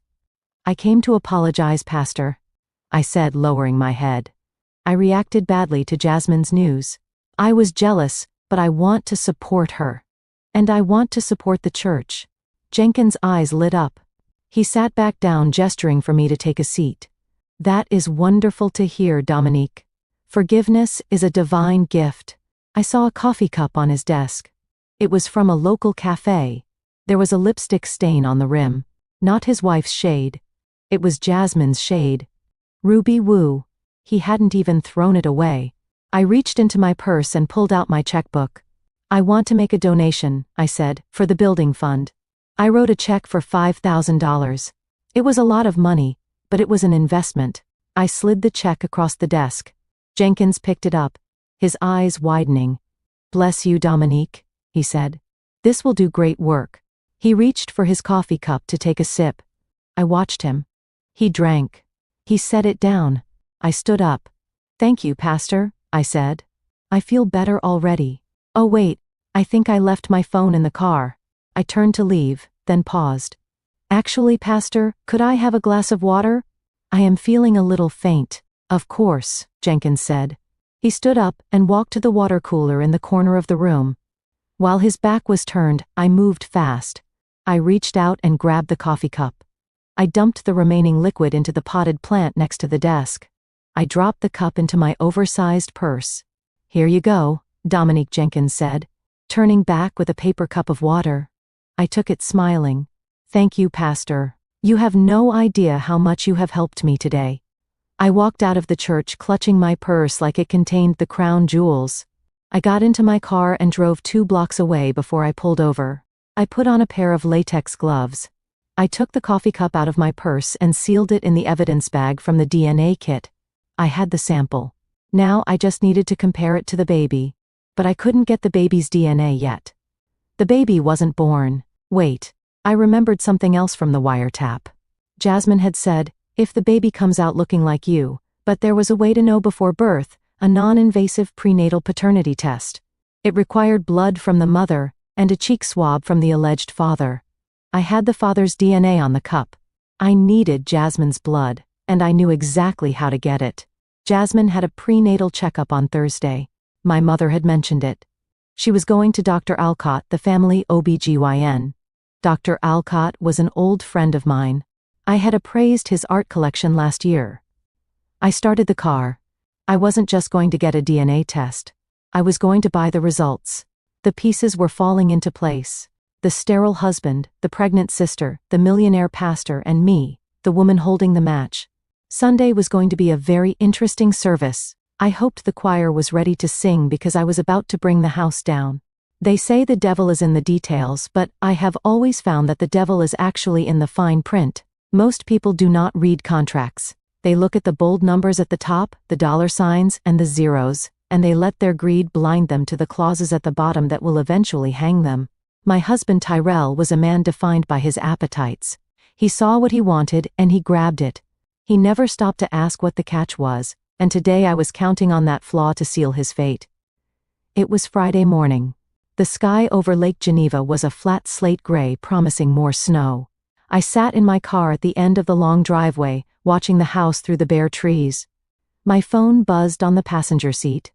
It was a text from Marcus, the private investigator.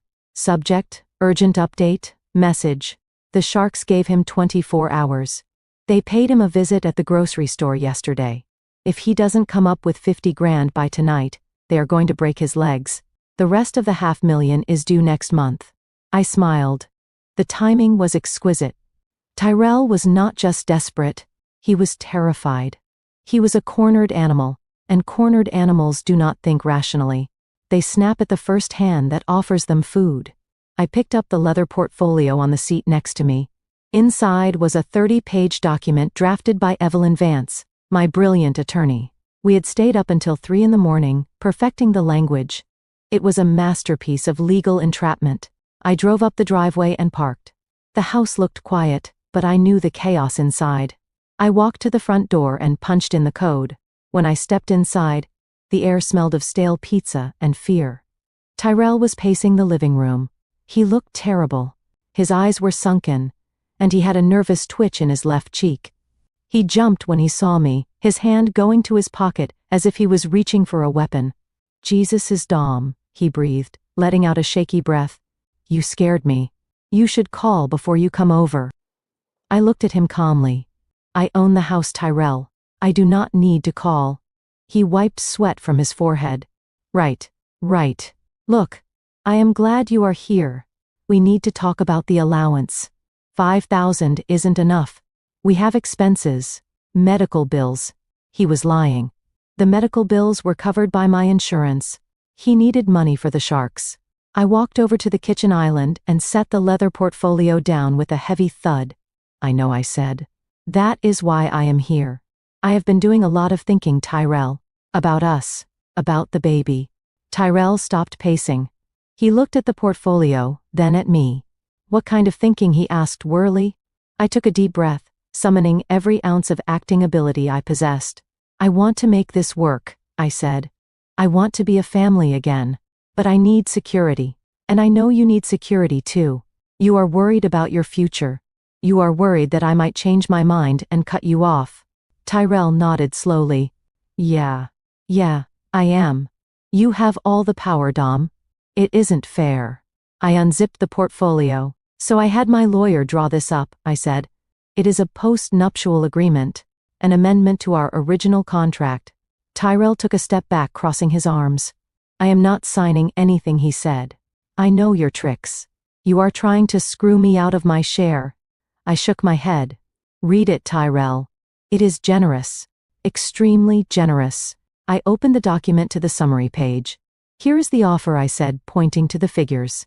Upon the birth of the child, I will deposit $1 million into a trust fund for the baby. And I will deposit $500,000 into a joint account for us to use for household expenses. Tyrell's eyes bulged. $500,000. But I continued pulling a check from my pocket. I know you have immediate needs, things to prepare, debts to clear, so we can start fresh. I placed the check on the counter. It was made out to Tyrell Sterling for $50,000. This is a signing bonus, I said. Cashable today. Immediate funds. Tyrell stared at the check. I could see the gears turning in his head. $50,000 was exactly what the loan sharks were demanding by sunset. It would buy him another month of life. It would save his kneecaps. He reached for the check, but I placed my hand over it. You have to sign the agreement first, I said softly. Tyrell looked at the document. He flipped through the pages. It was dense with legalese. He looked at the check again. The greed and the fear were warring in his eyes. What is the catch, he asked. No catch, I said. It just formalizes our arrangement. It states that I acknowledge the child as part of the family and agree to support it. And it states that you agree to stop the divorce proceedings and return to the marriage. I flipped to page 14, and this section, I said, pointing to a paragraph of dense text, simply protects us from outside claims. It ensures that the money stays in the family. Tyrell didn't read it. He glanced at the words irrevocable and beneficiary, but his eyes kept darting back to the check under my hand. He was sweating profusely now. He checked his watch. It was noon. The bank closed at 5. The sharks were coming at 6. Give me a pen, he said. Are you sure, I asked, pretending to be hesitant. You should probably have a lawyer look at it. I don't have time for a lawyer, he snapped, snatching a pen from the cup on the counter. I trust you, Dom. You want the baby to be secure, right? So do I. He bent over the document. He signed his name on the first page, then the second. I watched him. My heart was pounding not with fear, but with a dark exhilaration. He was signing page 14. He did not read paragraph 7, subsection C, the paternity fraud clause. It was written in standard legal English, but its meaning was deadly. It stated that all financial promises, all trust funds, and all spousal support were contingent upon the genetic validity of the child's paternity. It stated that if the child was proven via DNA testing not to be the biological offspring of Tyrell Sterling, then the agreement was void. But it went further. Subsection D stated that in the event of paternity fraud, the signatory, aka Tyrell, agreed to assume full legal liability for all marital debts, including the mortgage on the penthouse and any outstanding loans. And most importantly, it stated that he forfeited all claims to marital assets past, present, and future. He was signing his death warrant. By signing this document, he was legally agreeing that if the baby wasn't his, he would leave the marriage with absolutely nothing but the debt on his back. And he knew the baby wasn't his. Or at least he knew it was a lie. But he was so arrogant, so sure that his secret was safe that he didn't think the clause mattered. He thought I would never find out. He thought he could trick the system. He scribbled his signature on the final page. Done, he said, straightening up. He reached for the check. I lifted my hand. Thank you, Tyrell, I said. I am glad we are on the same page. He grabbed the check and kissed it. You are a lifesaver, Dom, he said. You really are. I am going to run to the bank. I have some vendors to pay. For the nursery. I nodded. Go ahead.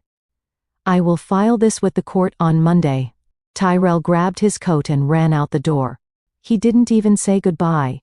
He was racing to save his skin. I stood in the kitchen listening to his car roar down the driveway. I picked up the signed document. The ink was still wet. I walked over to the window and looked out at the frozen lake.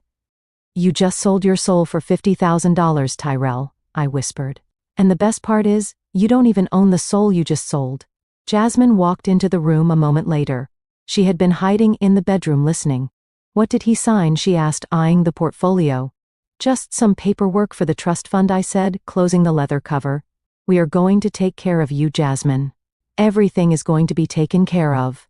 Jasmine smiled, rubbing her belly. That is good, Dom. I knew you would come around. Family is everything, right?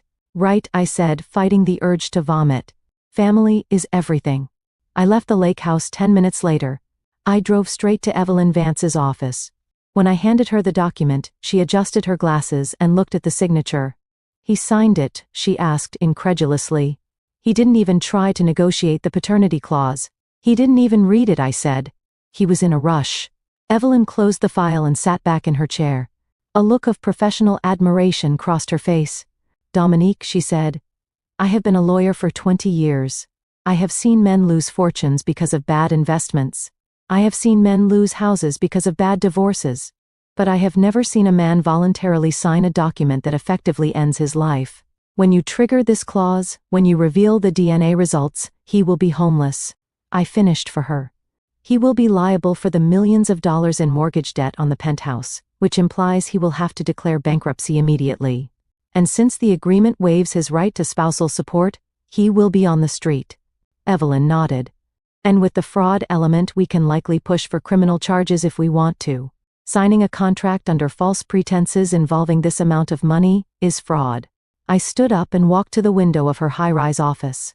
One step at a time, Evelyn, I said. First we break his heart, then we break his bank account, then we let the law finish the rest. I checked my phone. It was Friday afternoon. The baby shower was on Sunday. I had the DNA sample from the pastor.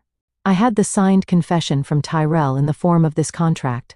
The only thing missing was the baby's DNA. And tomorrow was Jasmine's prenatal checkup. I pulled out my phone and called Dr. Alcott. He answered on the private line. Dominique, he said. It is good to hear from you. How is the art world? It is cutthroat, as always, doctor, I said. But I am calling about a different kind of art. I am calling about a paternity test. I need a favor. A big one. There was a silence on the line. Is this about your sister? He asked. Yes, I said. She is coming in tomorrow. I need you to run a non-invasive prenatal paternity test. I have the alleged father's sample. I will bring it to the lab in the morning. Dominique, you know I can't do that without the mother's consent, Dr. Alcott said. It is unethical. It is illegal. I paused. I knew this was the hardest part. Doctor, I said, my voice low and serious. Last year you asked me to appraise that Monet in your study.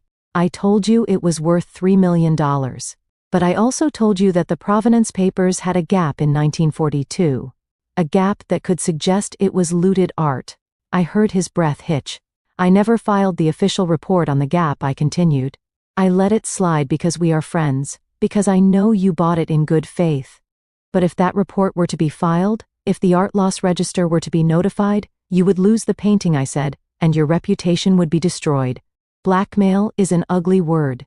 I preferred to think of it as leverage. I will have the lab tech ready. Dr. Alcott said, his voice tight. Bring the sample by 8 a.m. We will tell Jasmine it is a routine blood draw for iron levels. Thank you, doctor, I said. You are a true friend. I hung up the phone. I felt a twinge of guilt. But I crushed it instantly. They had started this war. They had brought the mud into my house. Now I was just playing in it. I had the trap. I had the bait. And now, I had the lock.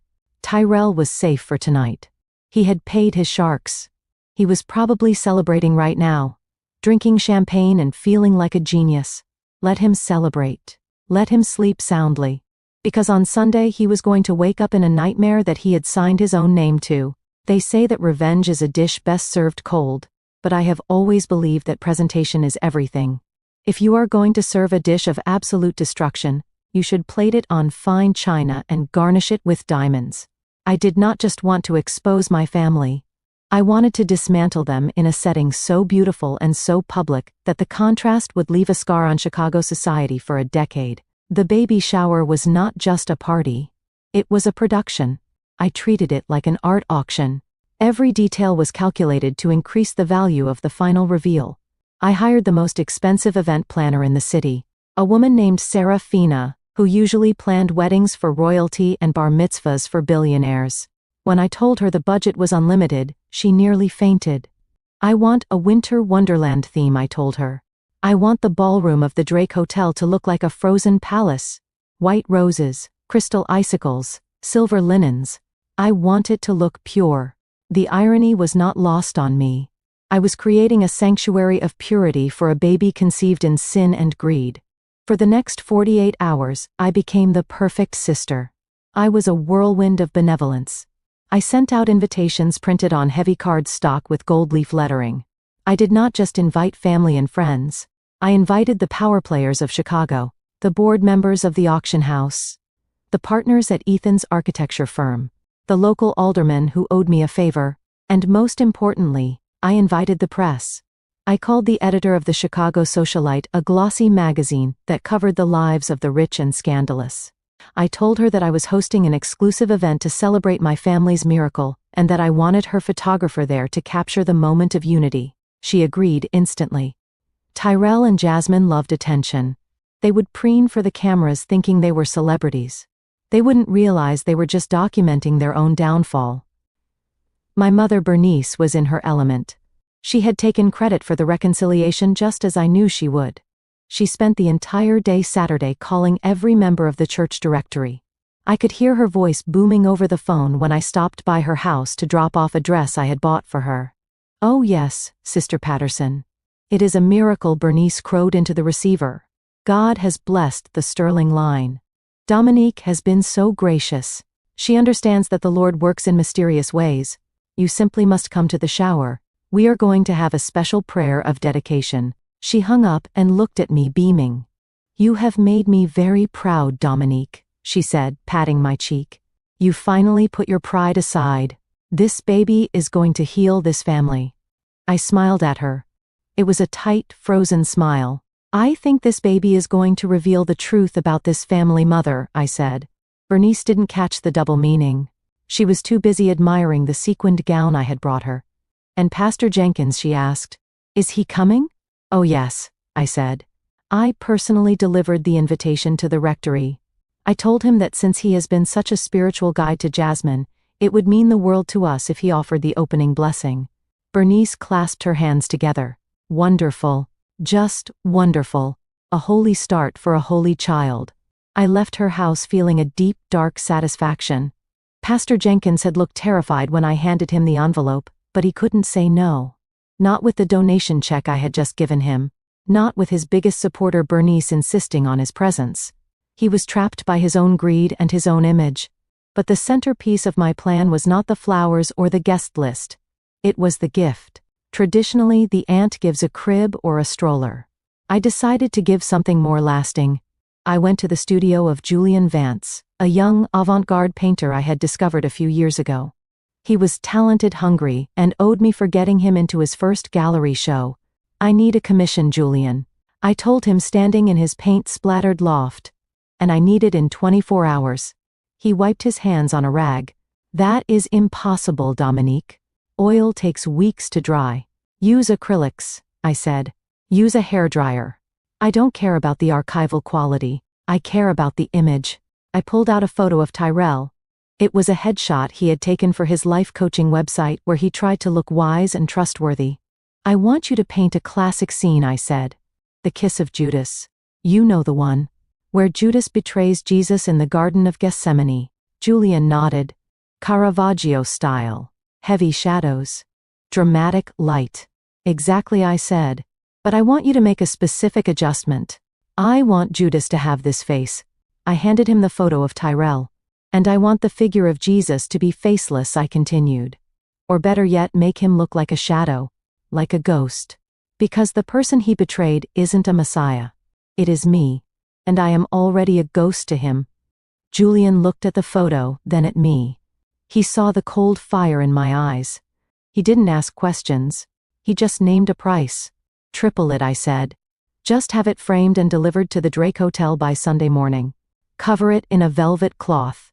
It will be the grand finale. While I was curating the artistic side of the execution, Ethan was handling the forensic side. I met him at his office late Saturday night. The building was empty. Ethan had bags under his eyes, but he was clean-shaven and wearing a crisp suit. He looked like the architect he was born to be. Precise, structured, and unyielding. He had 3 binders on his desk.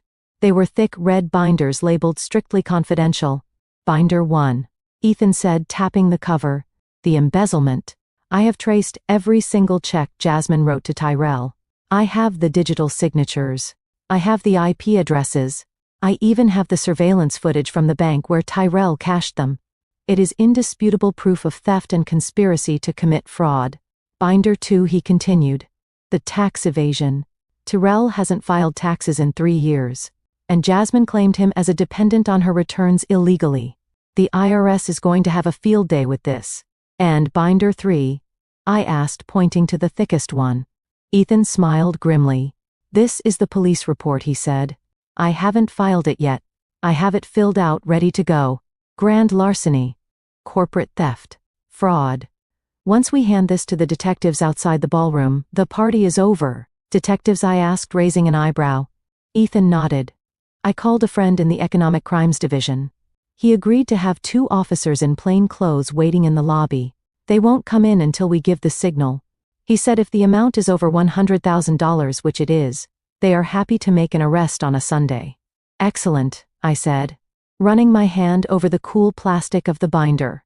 I looked at Ethan. Are you ready for this? I asked. Tomorrow is going to be brutal.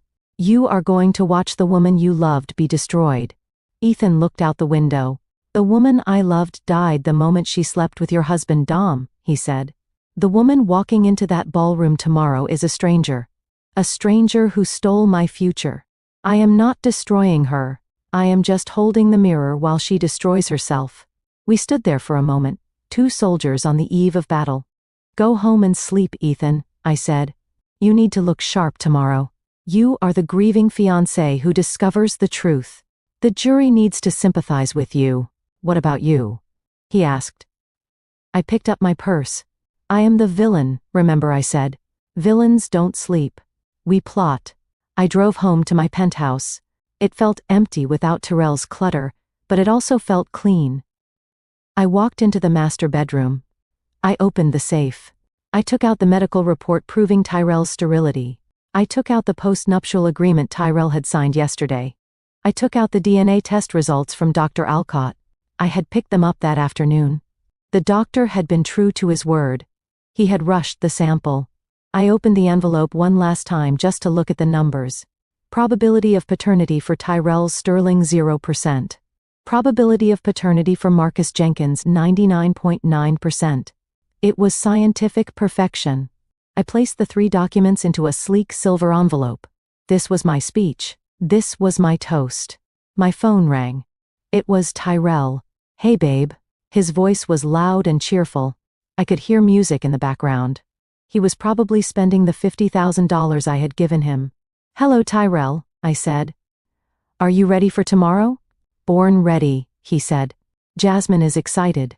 She found a dress that shows off the bump. We are going to look like $1 million, Dom. I smiled at my reflection in the mirror. You certainly are Tyrell, I said. Make sure you wear that blue tie I bought you. It looks good on camera. Oh yeah, the press is coming, right? He asked. Everyone is coming, I said. It is going to be the event of the season. I love you, Dom, he said. Thanks for stepping up. You are a real one. I love the truth, Tyrell, I replied. I hung up. I lay in my bed staring at the ceiling. I thought about all the years I had tried to be enough. Enough for my mother. Enough for my husband. Enough for my sister. I had worked myself into the ground.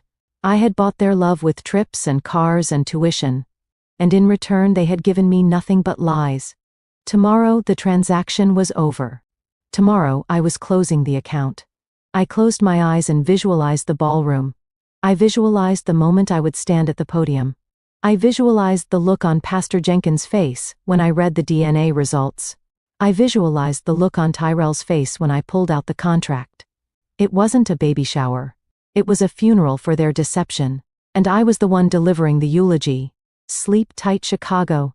The storm is coming. Sunday arrived wrapped in a coat of ice and brilliance, just like the woman who had orchestrated it. The Gold Coast Ballroom at the Drake Hotel had been transformed into a winter sanctuary exactly as I had requested. Crystal chandeliers dripped with extra strands of diamonds that I had rented for the occasion. Thousands of white hydrangeas and lilies filled the air with a scent that was suffocatingly sweet. It smelled like a wedding. It smelled like a funeral. To me, those two things were often the same. I arrived early wearing a dress of steel gray silk. It was a severe color, a sharp contrast to the soft pastels and whites that the rest of the family would be wearing. I stood on the balcony, overlooking the ballroom, watching the staff put the finishing touches on the stage. There was a massive screen behind the podium, currently displaying a looped image of a stork, carrying a bundle with the words, "The Sterling Legacy," written in gold script. Legacy. That word was about to take on a whole new meaning. Ethan stood beside me. He looked sharp in a black suit, his face composed into a mask of polite grief. He had practiced his role well. Today he was the tragic exfiance, the man who had been cast aside for a miracle. He held the remote control for the presentation in his pocket. His thumb traced the buttons nervously. "Are you sure about the timing?" he asked, quietly watching the waiters set up the champagne tower. I checked my watch. The Patek Philippe that Tyrell had tried to steal. "Absolute certainty," I said. "We let them get comfortable. We let them drink the vintage Dom Perignon. We let the press take their photos. We wait until the room is at maximum capacity. Then we strike." The guests began to arrive at 1 o'clock. First came the church crowd. The deacons in their Sunday best, the choir members whispering excitedly about the extravagance of the party. Then came my mother Bernice. She entered the room like she was the Queen of England. She was wearing the sequined gown I had bought her, and a hat so large it practically had its own zip code. She was greeting everyone, shaking hands, accepting congratulations as if she herself had conceived the child through divine intervention. Then came the guests of honor. Jasmine and Tyrell made an entrance that would have made a Kardashian jealous. Jasmine wore a form-fitting white dress that accentuated her baby bump. She looked glowing. She looked innocent. She looked like the Madonna. Tyrell walked beside her wearing the blue tie I had selected. He had his hand on the small of her back, guiding her protectively. He was beaming. He waved to the photographers from the Chicago socialite, flashing that charming smile that had once fooled me. They looked happy. They looked successful. They looked like a couple who had won the lottery, and in their minds they had. They had secured the bag. They had secured the house. They had secured the future. I walked down the grand staircase to greet them. The crowd parted for me. I could hear the whispers. "There she is. The sister. So generous. So forgiving." Dominique, Tyrell said, pulling me into a hug. He smelled of expensive cologne and arrogance. "This is incredible. You really outdid yourself, babe." I pulled back, smiling my cold appraisal smile. "Nothing but the best for family, Tyrell," I said. Jasmine squeezed my hand. Her palms were sweaty despite the cool air in the room. "Thank you, Dom," she whispered. "This is a dream come true." I looked at her belly. The belly that held the secret that was about to destroy her life. "Enjoy it, Jasmine," I said. "You deserve every moment of this spotlight." I watched them circulate the room. I watched Tyrell laughing with my business partners, shaking hands with the bankers he owed money to, oblivious to the fact that they were looking at him with pity, not admiration. I watched Jasmine holding court with the church ladies, accepting onesies and silver rattles. And I watched Pastor Jenkins. He was standing near the buffet eating shrimp. He looked nervous. He kept glancing at Jasmine, then at Tyrell, then at the door. He was sweating. He knew the risks of this game better than anyone. When I approached him, he nearly jumped out of his skin. "Pastor," I said smoothly. "I am so glad you came." "Dominique," he said, wiping his mouth with a napkin. "A lovely event. Truly lovely. The Lord is surely in this place." I nodded. "He certainly is, Pastor. The truth always finds a way to the light, doesn't it?" He laughed nervously. "Amen. Amen." By 2:30 the ballroom was packed. 300 people. The cream of Chicago society. The champagne was flowing. The jazz band was playing soft, upbeat tunes. The atmosphere was electric with celebration. It was time. I signaled the band leader. The music stopped. A hush fell over the room. I walked up the steps to the stage. The spotlight hit me blindingly bright. I adjusted the microphone. I looked out at the sea of faces. I saw Tyrell and Jasmine standing in the front row holding hands. I saw my mother dabbling her eyes with a handkerchief. I saw Pastor Jenkins trying to blend into a pillar. I saw the detectives in plain clothes standing by the exit doors. And I saw Ethan standing by the audio-visual booth, his hand on the laptop. I took a deep breath. "Welcome, everyone." I began, my voice ringing clear and steady through the hall. "Thank you for joining us on this joyous winter afternoon. We are here to celebrate life. We are here to celebrate love. And we are here to celebrate the miraculous expansion of the Sterling family." A pause broke out. Tyrell waved to the crowd. Jasmine did a little curtsy. "My sister Jasmine and my husband Tyrell have given us a surprise that none of us expected," I continued. "A baby. A blessing. My mother calls it a miracle. And, indeed, it is rare." I paused, letting the silence stretch. "But today, I want to give them a gift in return. I am an appraiser by trade. My job is to look at a beautiful object and determine its true nature. To look past the paint and the polish and find the authenticity underneath. Because without truth, beauty is just a lie." I saw Tyrell frown slightly. The word lie hung in the air a little too long. "So, I have prepared a special presentation," I said. "A collection of memories. A digital scrapbook, if you will. To honor the journey that brought us to this moment. To honor the true cost of this miracle." I gestured to the massive screen behind me. "Please turn your attention to the screen." The lights dimmed. The room went dark. Soft piano music began to play. It was a sentimental tune, the kind used in diaper commercials. The first image appeared. It was a photo of Jasmine as a baby, cute and smiling. The crowd cooed. Then a photo of Tyrell and me at our wedding. A few people clapped politely. Then a photo of the ultrasound. The baby. The miracle. Then the screen flickered. It wasn't a technical glitch. It was a transition effect. A jagged static distortion that cut through the sentimental music. The music stopped, abruptly replaced by the jarring sound of a text message notification sound, amplified to a deafening volume. Ding. A text message appeared on the screen. Enormous letters white against a black background. Sender, Lone Shark Tony. Message.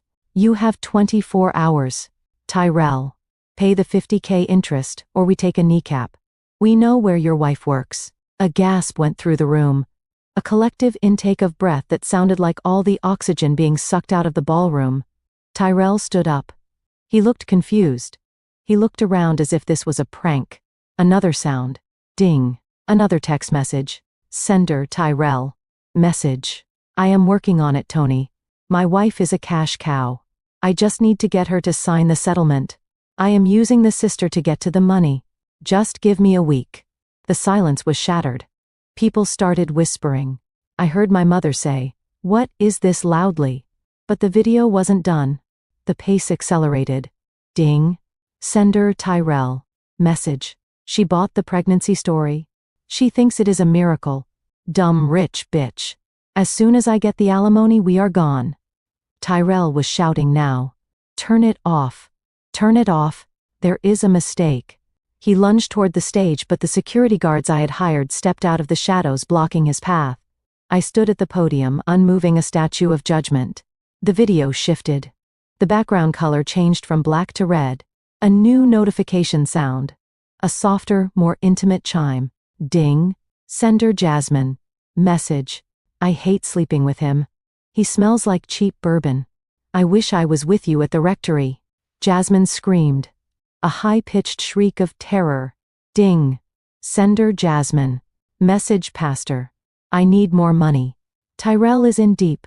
If you don't wire the 10 grand, I am going to tell Sister Margaret about our counseling sessions and about the baby.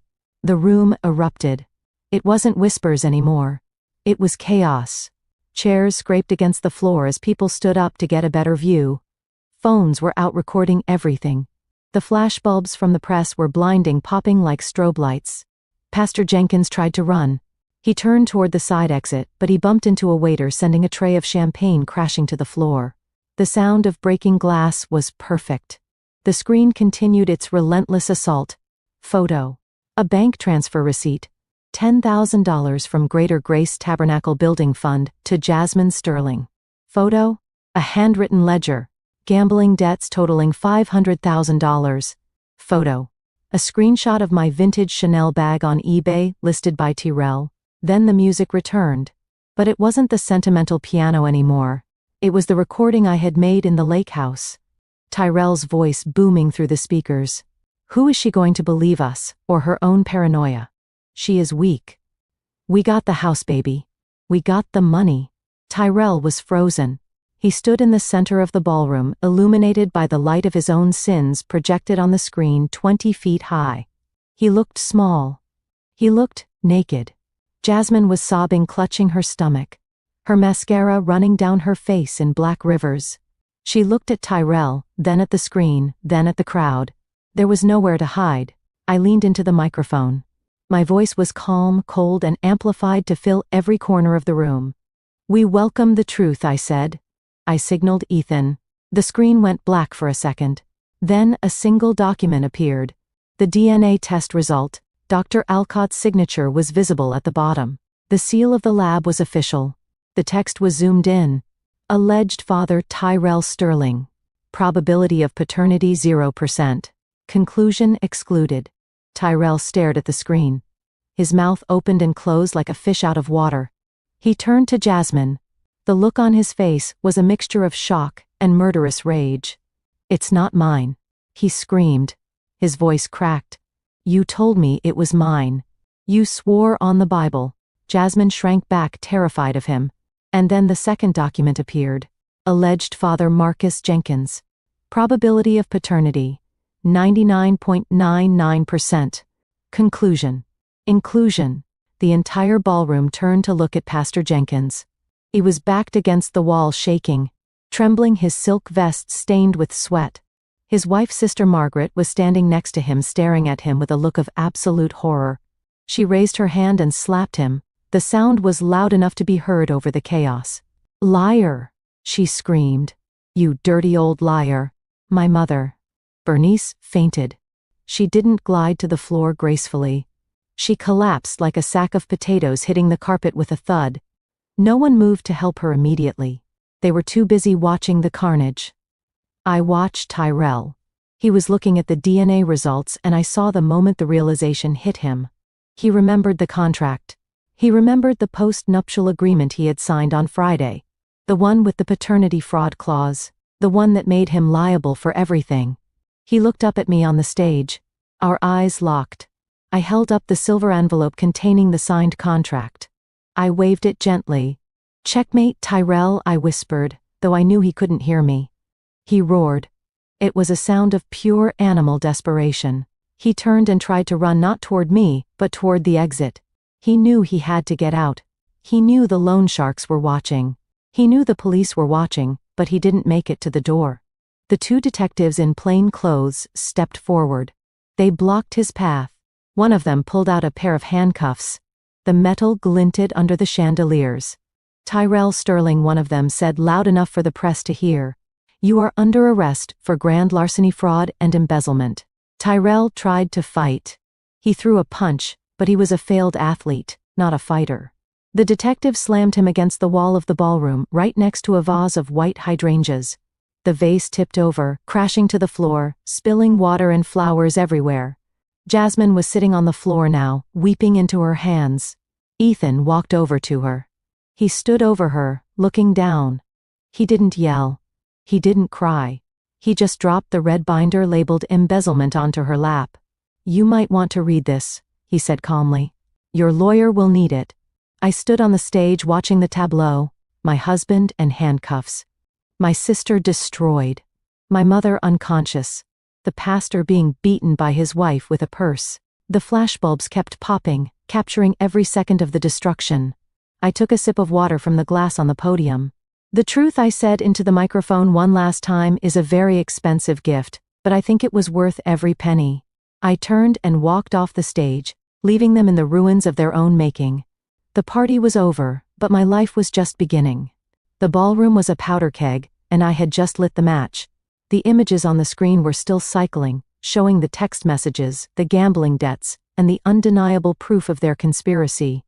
The sound of Jasmine's voice from the hidden recording echoed off the crystal chandeliers, filling the room with the raw, ugly sound of her betrayal.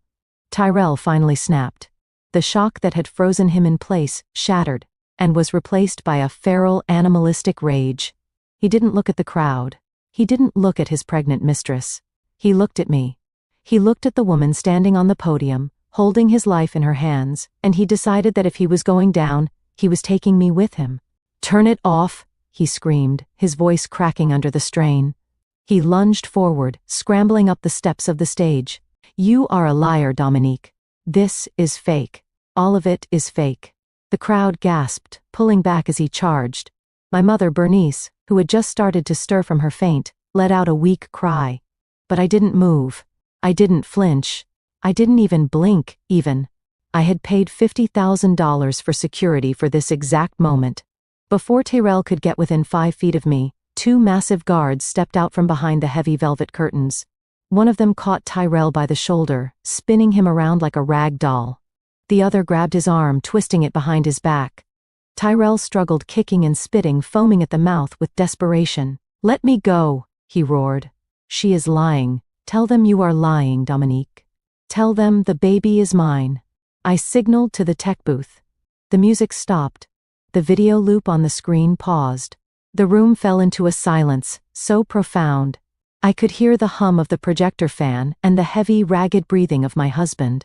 I stepped closer to the edge of the stage, looking down at him. He was on his knees now, forced down by the guards, but his eyes were still burning with defiance. "You want the truth, Tyrell?" I asked. My voice amplified and calm. "You want to talk about lies? You have built your entire identity on a lie. You told everyone you were a basketball star who lost his career to a knee injury. You told everyone you were a man who could give this family an heir." I opened the silver envelope in my hand. I pulled out the medical file I had retrieved from the archives. "Let us look at the record," I said. I nodded to Ethan. He hit a key on the laptop. The screen behind me changed. It was no longer the text messages. It was a blown-up high-resolution image of the surgical report from Northwestern Memorial Hospital, dated November 14, 2018. I turned to the screen, pointing at the highlighted text. "This is the surgical summary from your accident, Tyrell," I read aloud. "But it wasn't your knee, was it? It says here bilateral testicular rupture due to blunt force trauma." I heard a murmur ripple through the crowd. Men in the audience winced sympathetically. But I wasn't done. I read the next line. My voice heart is steel. Diagnosis, azoospermia. Prognosis, irreversible sterility. I turned back to look at Tyrell. "You have been sterile for 5 years, Tyrell. You cannot have children. You have 0 sperm count. It is biologically impossible for you to be the father of that baby." The silence that followed was heavy, suffocating. It was the sound of 100 egos shattering at once. Tyrell stopped struggling. He went limp in the guard's grip. His face turned an ashy gray color. The defiance was gone, replaced by a hollow look of total emasculation. He knew the truth. He had always known. He had just hoped that his lie was strong enough to rewrite biology. My mother, Bernice, let out a wail that sounded like a wounded animal. She sat up on the floor, her expensive hat askew, clutching her chest. "No," she sobbed. "No. It is a miracle. God healed him." "You said God healed him." I looked at my mother with pity. "God deals in truth, Mother," I said. "Not in fraud." I turned my gaze to Jasmine. She was still sitting on the floor where she had collapsed earlier. She was shaking violently, her hands covering her face. She knew what was coming next. She knew that the shield of Tyrell's paternity had just been vaporized. So I continued pacing the stage like a prosecutor in a closing argument. If Tyrell is not the father, then who is? I looked at Ethan. He was standing by the tech booth, his face grim. Some of you might think it is Ethan, I said. The loyal fiancé, the man Jasmine betrayed. But no, Ethan has too much self-respect to sleep with a woman who steals from his company. I walked to the center of the stage. You see, Jasmine didn't just want a baby. She wanted insurance. She wanted a golden ticket. She needed someone with money, someone with power, and someone who had a reputation to protect. Someone who would pay anything to keep a secret. I looked directly at the VIP table near the front. The table where the church leadership sat. Pastor Jenkins was trying to stand up. He was pale, sweating, profusely dabbing his forehead with his monogrammed handkerchief. He looked like a rat trapped in a maze that had suddenly caught fire. I signaled Ethan one last time. The screen changed. This document, I said, pointing to the projection, was obtained through a prenatal paternity test. We acquired the sample from the mother during a routine checkup where she thought she was getting blood work done. And we matched it against a DNA sample acquired from a coffee cup left in my office 3 days ago. The text on the screen was massive. There was no misinterpreting it. Probability of paternity for Marcus Jenkins 99.99%. The gasp that went through the room this time wasn't just shock. It was scandal. It was the sound of a community's moral foundation crumbling into dust. Pastor Jenkins, the man who preached about the sanctity of the family. The man who condemned adultery from the pulpit every Sunday. The man my mother worshipped as a saint. He was the father of her daughter's baby. Sister Margaret, the pastor's wife, stood up slowly. She was a dignified woman who had spent 40 years standing in her husband's shadow. She looked at the screen. She looked at the numbers. Then she looked at her husband. She didn't scream. She didn't cry. She simply picked up her purse, opened it, and took out a heavy metal thermos she used for tea. And she swung it. She struck Pastor Jenkins across the face with a force that echoed through the silent ballroom. "You devil," she hissed, her voice trembling with decades of suppressed rage. "You dirty, hypocritical devil." Jenkins stumbled back, holding his face, blood trickling from his lip. He looked around wildly, realizing there was no escape. The doors were blocked by the press, who were snapping photos furiously. The congregation members were looking at him with disgust. But the most satisfying reaction was Tyrell's. I looked down at my husband, who was still on his knees. He was staring at the screen, reading the name Marcus Jenkins over and over again. His brain was trying to process the double cross. He had agreed to raise another man's child to get my money. He thought he was the mastermind. He thought Jasmine was his partner in crime. But Jasmine hadn't just used him to get to me, she had used him to hide the pastor. Tyrell realized that the money he was extorting, the $10,000 Jasmine had demanded on the phone, wasn't coming from a bank. It was coming from the man who was sleeping with his wife. He had been pimping out his own wife to the pastor to pay his gambling debts. The realization broke him. He let out a sound that wasn't human. It was a roar of pure humiliation. "You knew," he screamed at Jasmine, spit flying from his lips. "You knew it was him. You let me think I was a king, and you were sleeping with the preacher." He tried to lunge at Jasmine, dragging the guards with him. "I signed the contract," he shouted, tears streaming down his face. "I signed the postnup. I took the debt for a baby that isn't mine." I smiled. He remembered. "That is right, Tyrell," I said into the microphone, ensuring everyone heard. "You signed a contract stating that if you lied about paternity, you accept full liability for all marital debts. You just agreed to pay back every cent you stole, plus the mortgage on the penthouse, plus your gambling loans. And since you have no assets and no job and no reproductive future, I suggest you start looking for a very good public defender." Tyrell collapsed, weeping, into the carpet. He was a broken man, stripped of his money, his pride, and his freedom. Jasmine looked up at me, her eyes pleading. "Dom, please," she sobbed. "I had to do it. He made me. The pastor said it was God's will. He said I was special." I looked down at her coldly. "You are special, Jasmine," I said. "You are the only person I know who managed to destroy 3 families in 9 months. That takes talent." I looked at the detective standing by the door. I nodded. "Officers," I said. "I think you have enough evidence now." The detectives moved in. They pulled Tyrell to his feet, cuffing his hands behind his back. He didn't fight anymore. He just hung his head sobbing. Another officer walked over to Jasmine. "Jasmine Sterling," he said, helping her up. "You are under arrest for embezzlement and corporate fraud." "We have the warrant."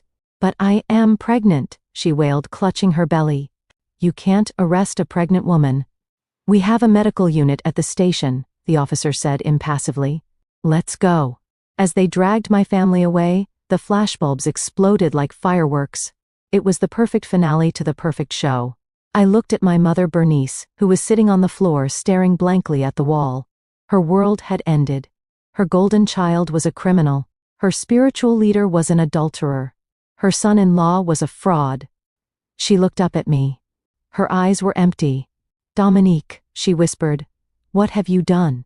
I walked down the steps of the stage, my heels clicking on the hardwood floor. I knelt down so I was eye level with her. "I didn't do anything, Mother," I said softly. "I just turned on the lights. You are the one who filled the room with monsters." I stood up and walked toward the exit. The crowd parted for me, staring with a mixture of fear and awe. I didn't look back.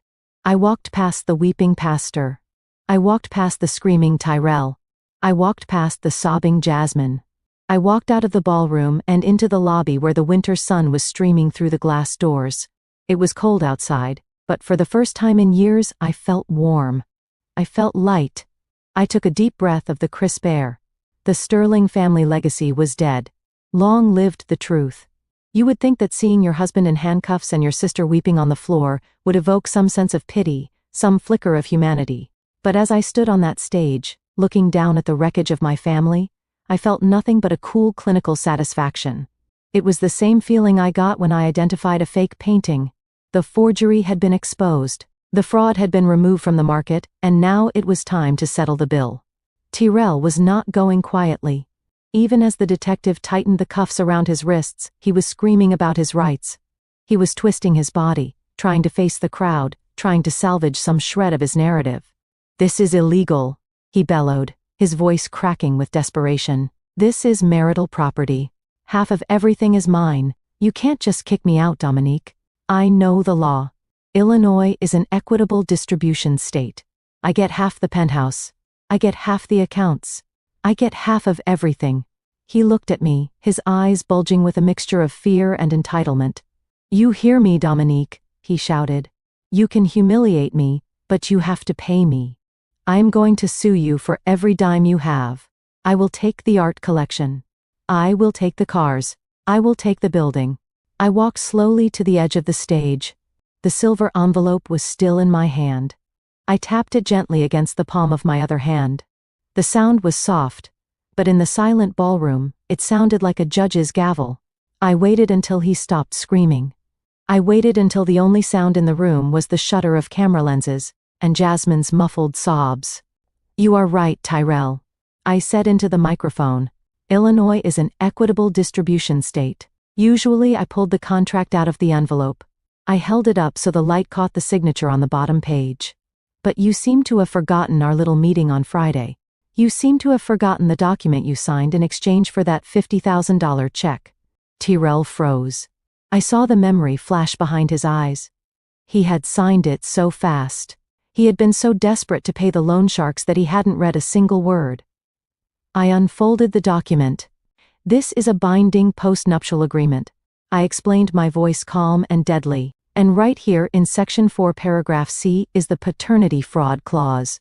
I looked out at the audience, ensuring the press was getting every word. "It states clearly that all financial support, all asset division, and all spousal privileges are contingent upon the biological validity of the child you claimed was yours. It states that if you are found to have knowingly or unknowingly misrepresented paternity, you forfeit all rights to marital assets." Tyrell's face went white. "All rights," I repeated. "That means you get 0% of the penthouse, 0% of the accounts, 0% of my retirement fund. You leave this marriage with exactly what you brought into it, which, if I recall correctly, was a gym bag full of dirty clothes and a mountain of debt. But I wasn't finished. I wanted to twist the knife. And there is one more thing, Tyrell, I said, pretending to read the fine print. Section 5. Assumption of liability. By signing this, you agree that in the event of fraud, you assume full legal responsibility for all debts incurred during the marriage. That includes the mortgage. That includes the credit cards.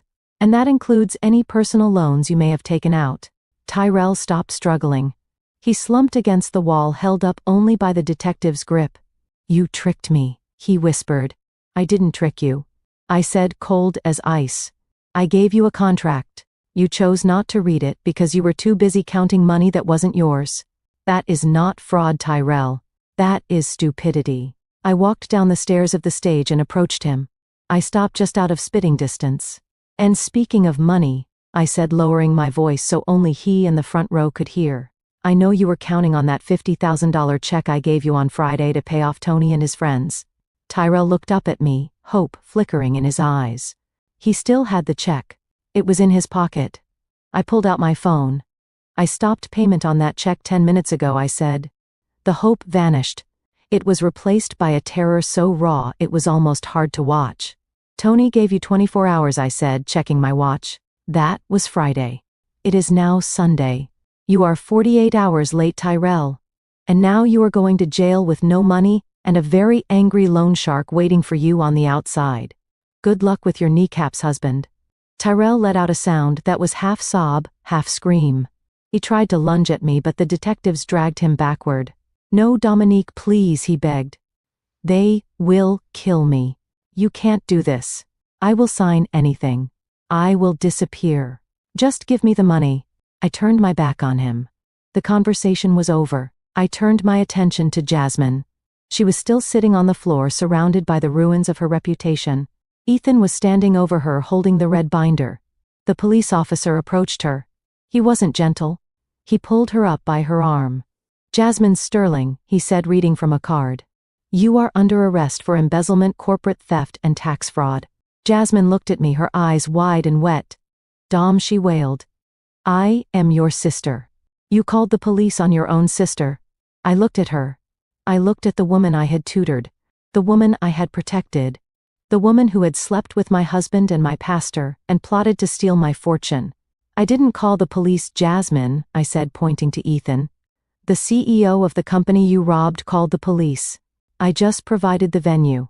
Ethan stepped forward. He looked at Jasmine with eyes that were completely dead. You stole $200,000 from the firm, Jasmine, he said. You falsified invoices. You forged my signature. That isn't a family dispute. That is a felony. But I am pregnant. Jasmine screamed, clutching her belly as the officer snapped the handcuffs on her wrists. I am pregnant with a holy child. You can't put a pregnant woman in jail? The officer shrugged. We have a medical wing, ma'am, and I doubt the judge is going to consider extorting a pastor to be holy behavior. They began to drag her away. She was screaming my name, begging for forgiveness, begging for me to make it stop. I watched her go. I felt a pang of sadness, not for her but for the sister I thought I had. That sister died a long time ago. This woman was just a stranger who shared my last name. And then there was the final piece of the puzzle. My mother. Bernice had watched the entire scene from the floor where she had collapsed. She had watched her son-in-law be arrested. She had watched her daughter be handcuffed.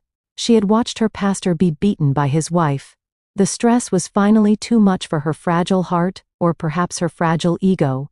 She let out a gasp, clutching her chest. Her face turned a sickly shade of gray. Her breathing became ragged and shallow. My chest. She gasped, reaching out a hand toward me. Dominique. My chest? Help me. The crowd parted around her. Someone shouted, Call 911. I stood over her. I looked down at the woman who had told me to accept my husband's affair. The woman who had told me I was selfish for not giving up my home. The woman who had valued appearances over her own daughter's dignity. She looked small now. All her pomp and circumstance stripped away. Dominique. She wheezed, tears leaking from her eyes. I am your mother.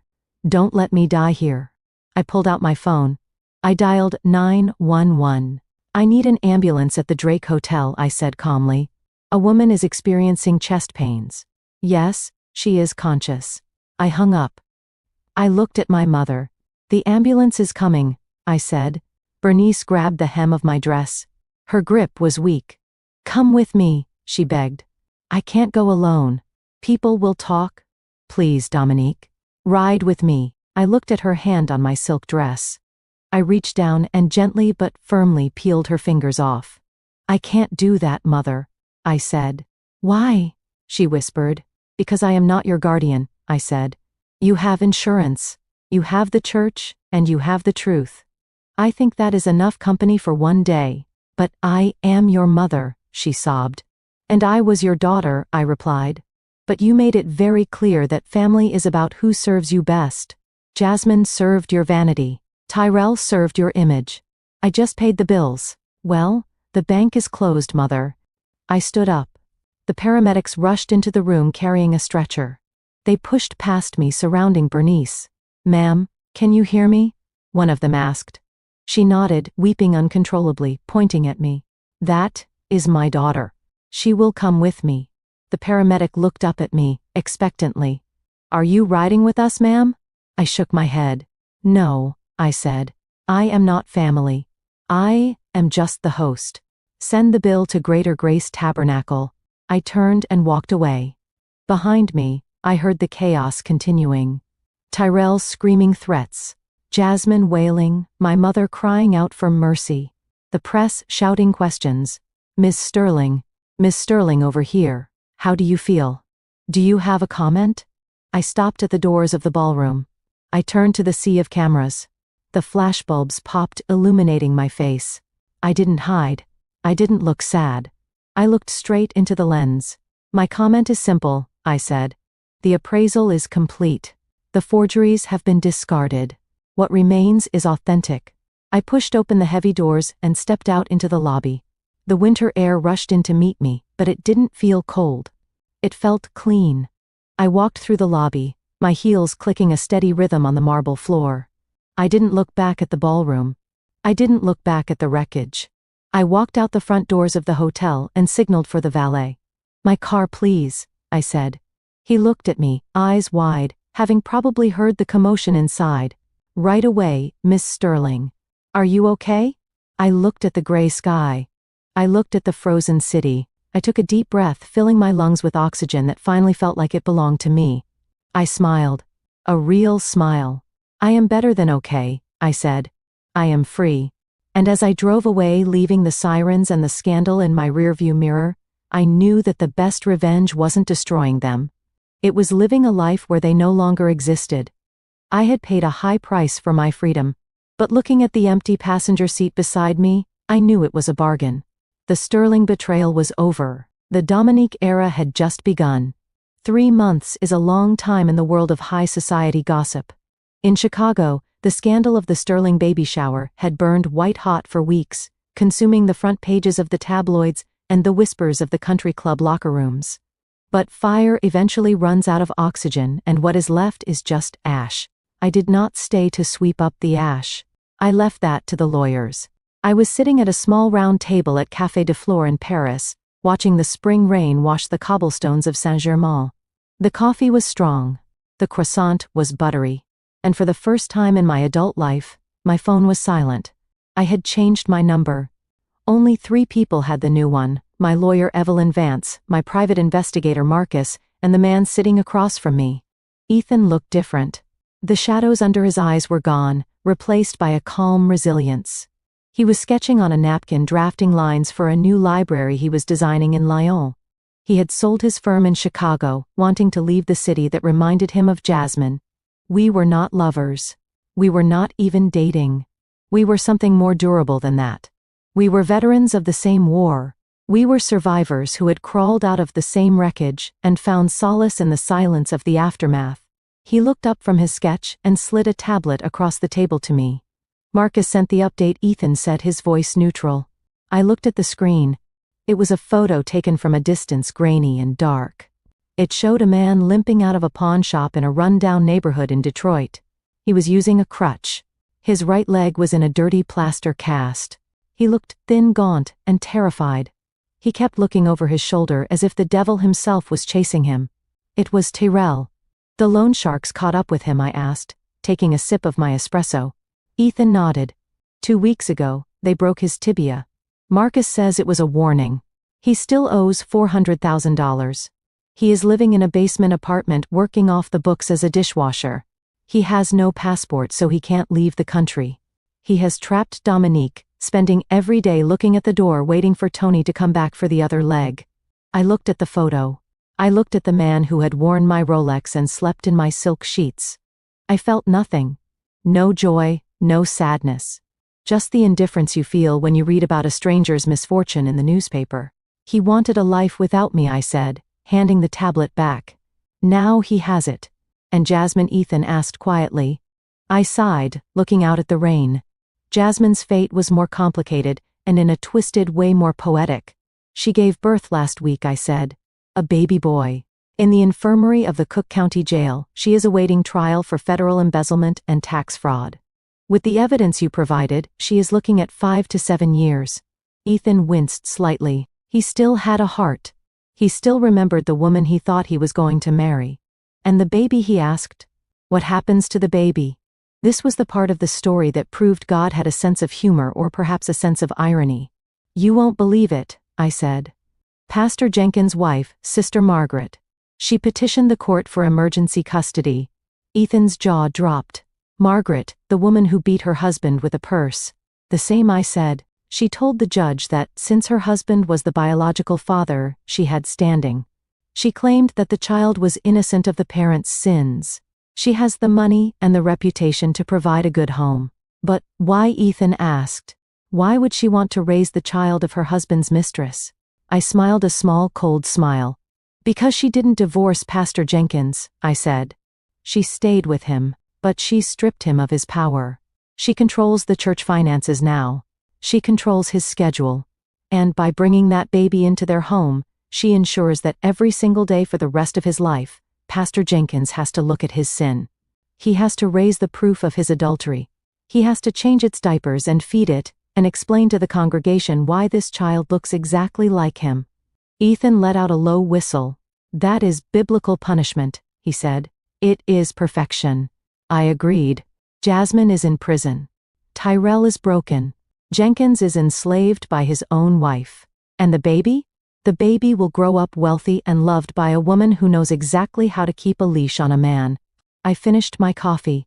Come on, I said, standing up and smoothing my trench coat. We have an appointment where Ethan asked, packing up his sketch. The auction house, I said. There is something I need to buy. We took a taxi to the Sotheby's on Rue du Faubourg. The room was filled with the quiet, intense energy of serious money. I wasn't here as an appraiser today. I was here as a collector. We sat in the back. I held my paddle number 405 tightly in my lap. The auctioneer, a man with a clipped British accent, announced the final lot. Ladies and gentlemen, we come to the highlight of the afternoon. Lot number 52. The Enigma. A rare carbonado diamond. 55 carats. Also known as a black diamond. A hush fell over the room as the velvet curtain was pulled back. There it sat on a rotating pedestal. It wasn't sparkling with the desperate, flashy brilliance of a white diamond. It was dark, opaque, and absorbed the light rather than reflecting it. It was forged in high pressure deep within the earth. It was the hardest substance known to man. It was indestructible. It reminded me of myself. Bidding starts at €2 million, the auctioneer said. I raised my paddle. 2 million. 2.2 from the gentleman on the phone. 2.5, I said without hesitation. Ethan looked at me. 3 million, the auctioneer called out. I looked at the stone. It was heavy. It was solid. It had survived millions of years of pressure to get here. 4 million, I said clearly. The room gasped. It was well above the estimate. Going once, going twice, sold to the lady in the back for €4 million. The gavel struck the wood. The sound echoed the finality of the last 3 months. An hour later, I walked out of the auction house with a small velvet box in my hand. The rain had stopped. The sun was breaking through the clouds over the sun. Ethan walked beside me. So, what are you going to do with it? He asked. Put it in a safe. I stopped on the Pontesard Bridge. I opened the box.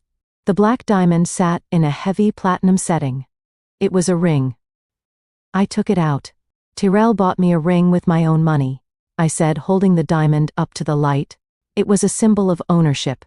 He marked his territory. I slid the heavy black ring onto the ring finger of my right hand. It fit perfectly. This, I said, admiring the dark stone. This is a symbol of sovereignty. I belonged to me. Ethan smiled. He wrapped an arm around my shoulder. It was a warm, brotherly weight. You look good, Dom, he said. You look free. I am free, I said. I looked at the water flowing beneath the bridge. I thought about my mother, Bernice.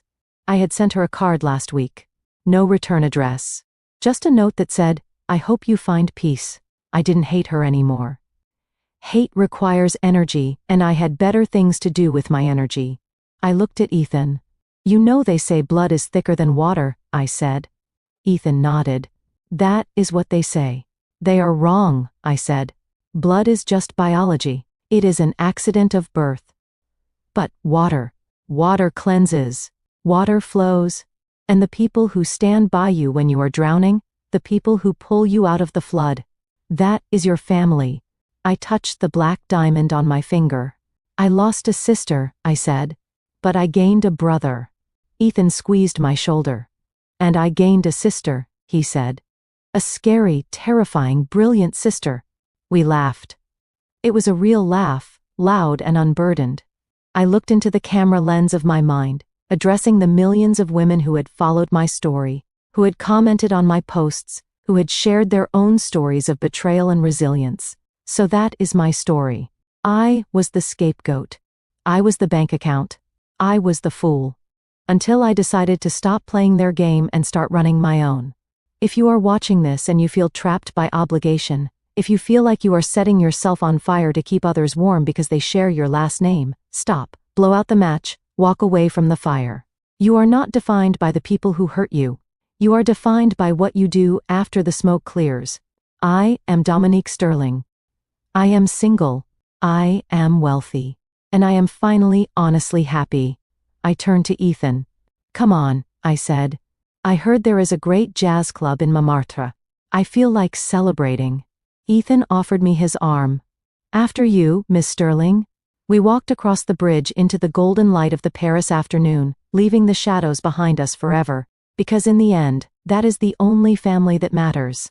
The most dangerous lie we are taught is that family is an unconditional obligation. My journey proved that toxic loyalty is simply a cage with a different name. For years, I tried to purchase their love with my silence and success, but I learned that you cannot buy integrity from people who are morally bankrupt. True freedom begins the moment you stop fearing the label of the villain in their distorted narrative and choose to be the hero of your own reality. Blood may connect us biologically, but only loyalty, respect, and unwavering truth define a family worth keeping. If this story inspired you to reclaim your power, thanks for watching. Take care. Good luck.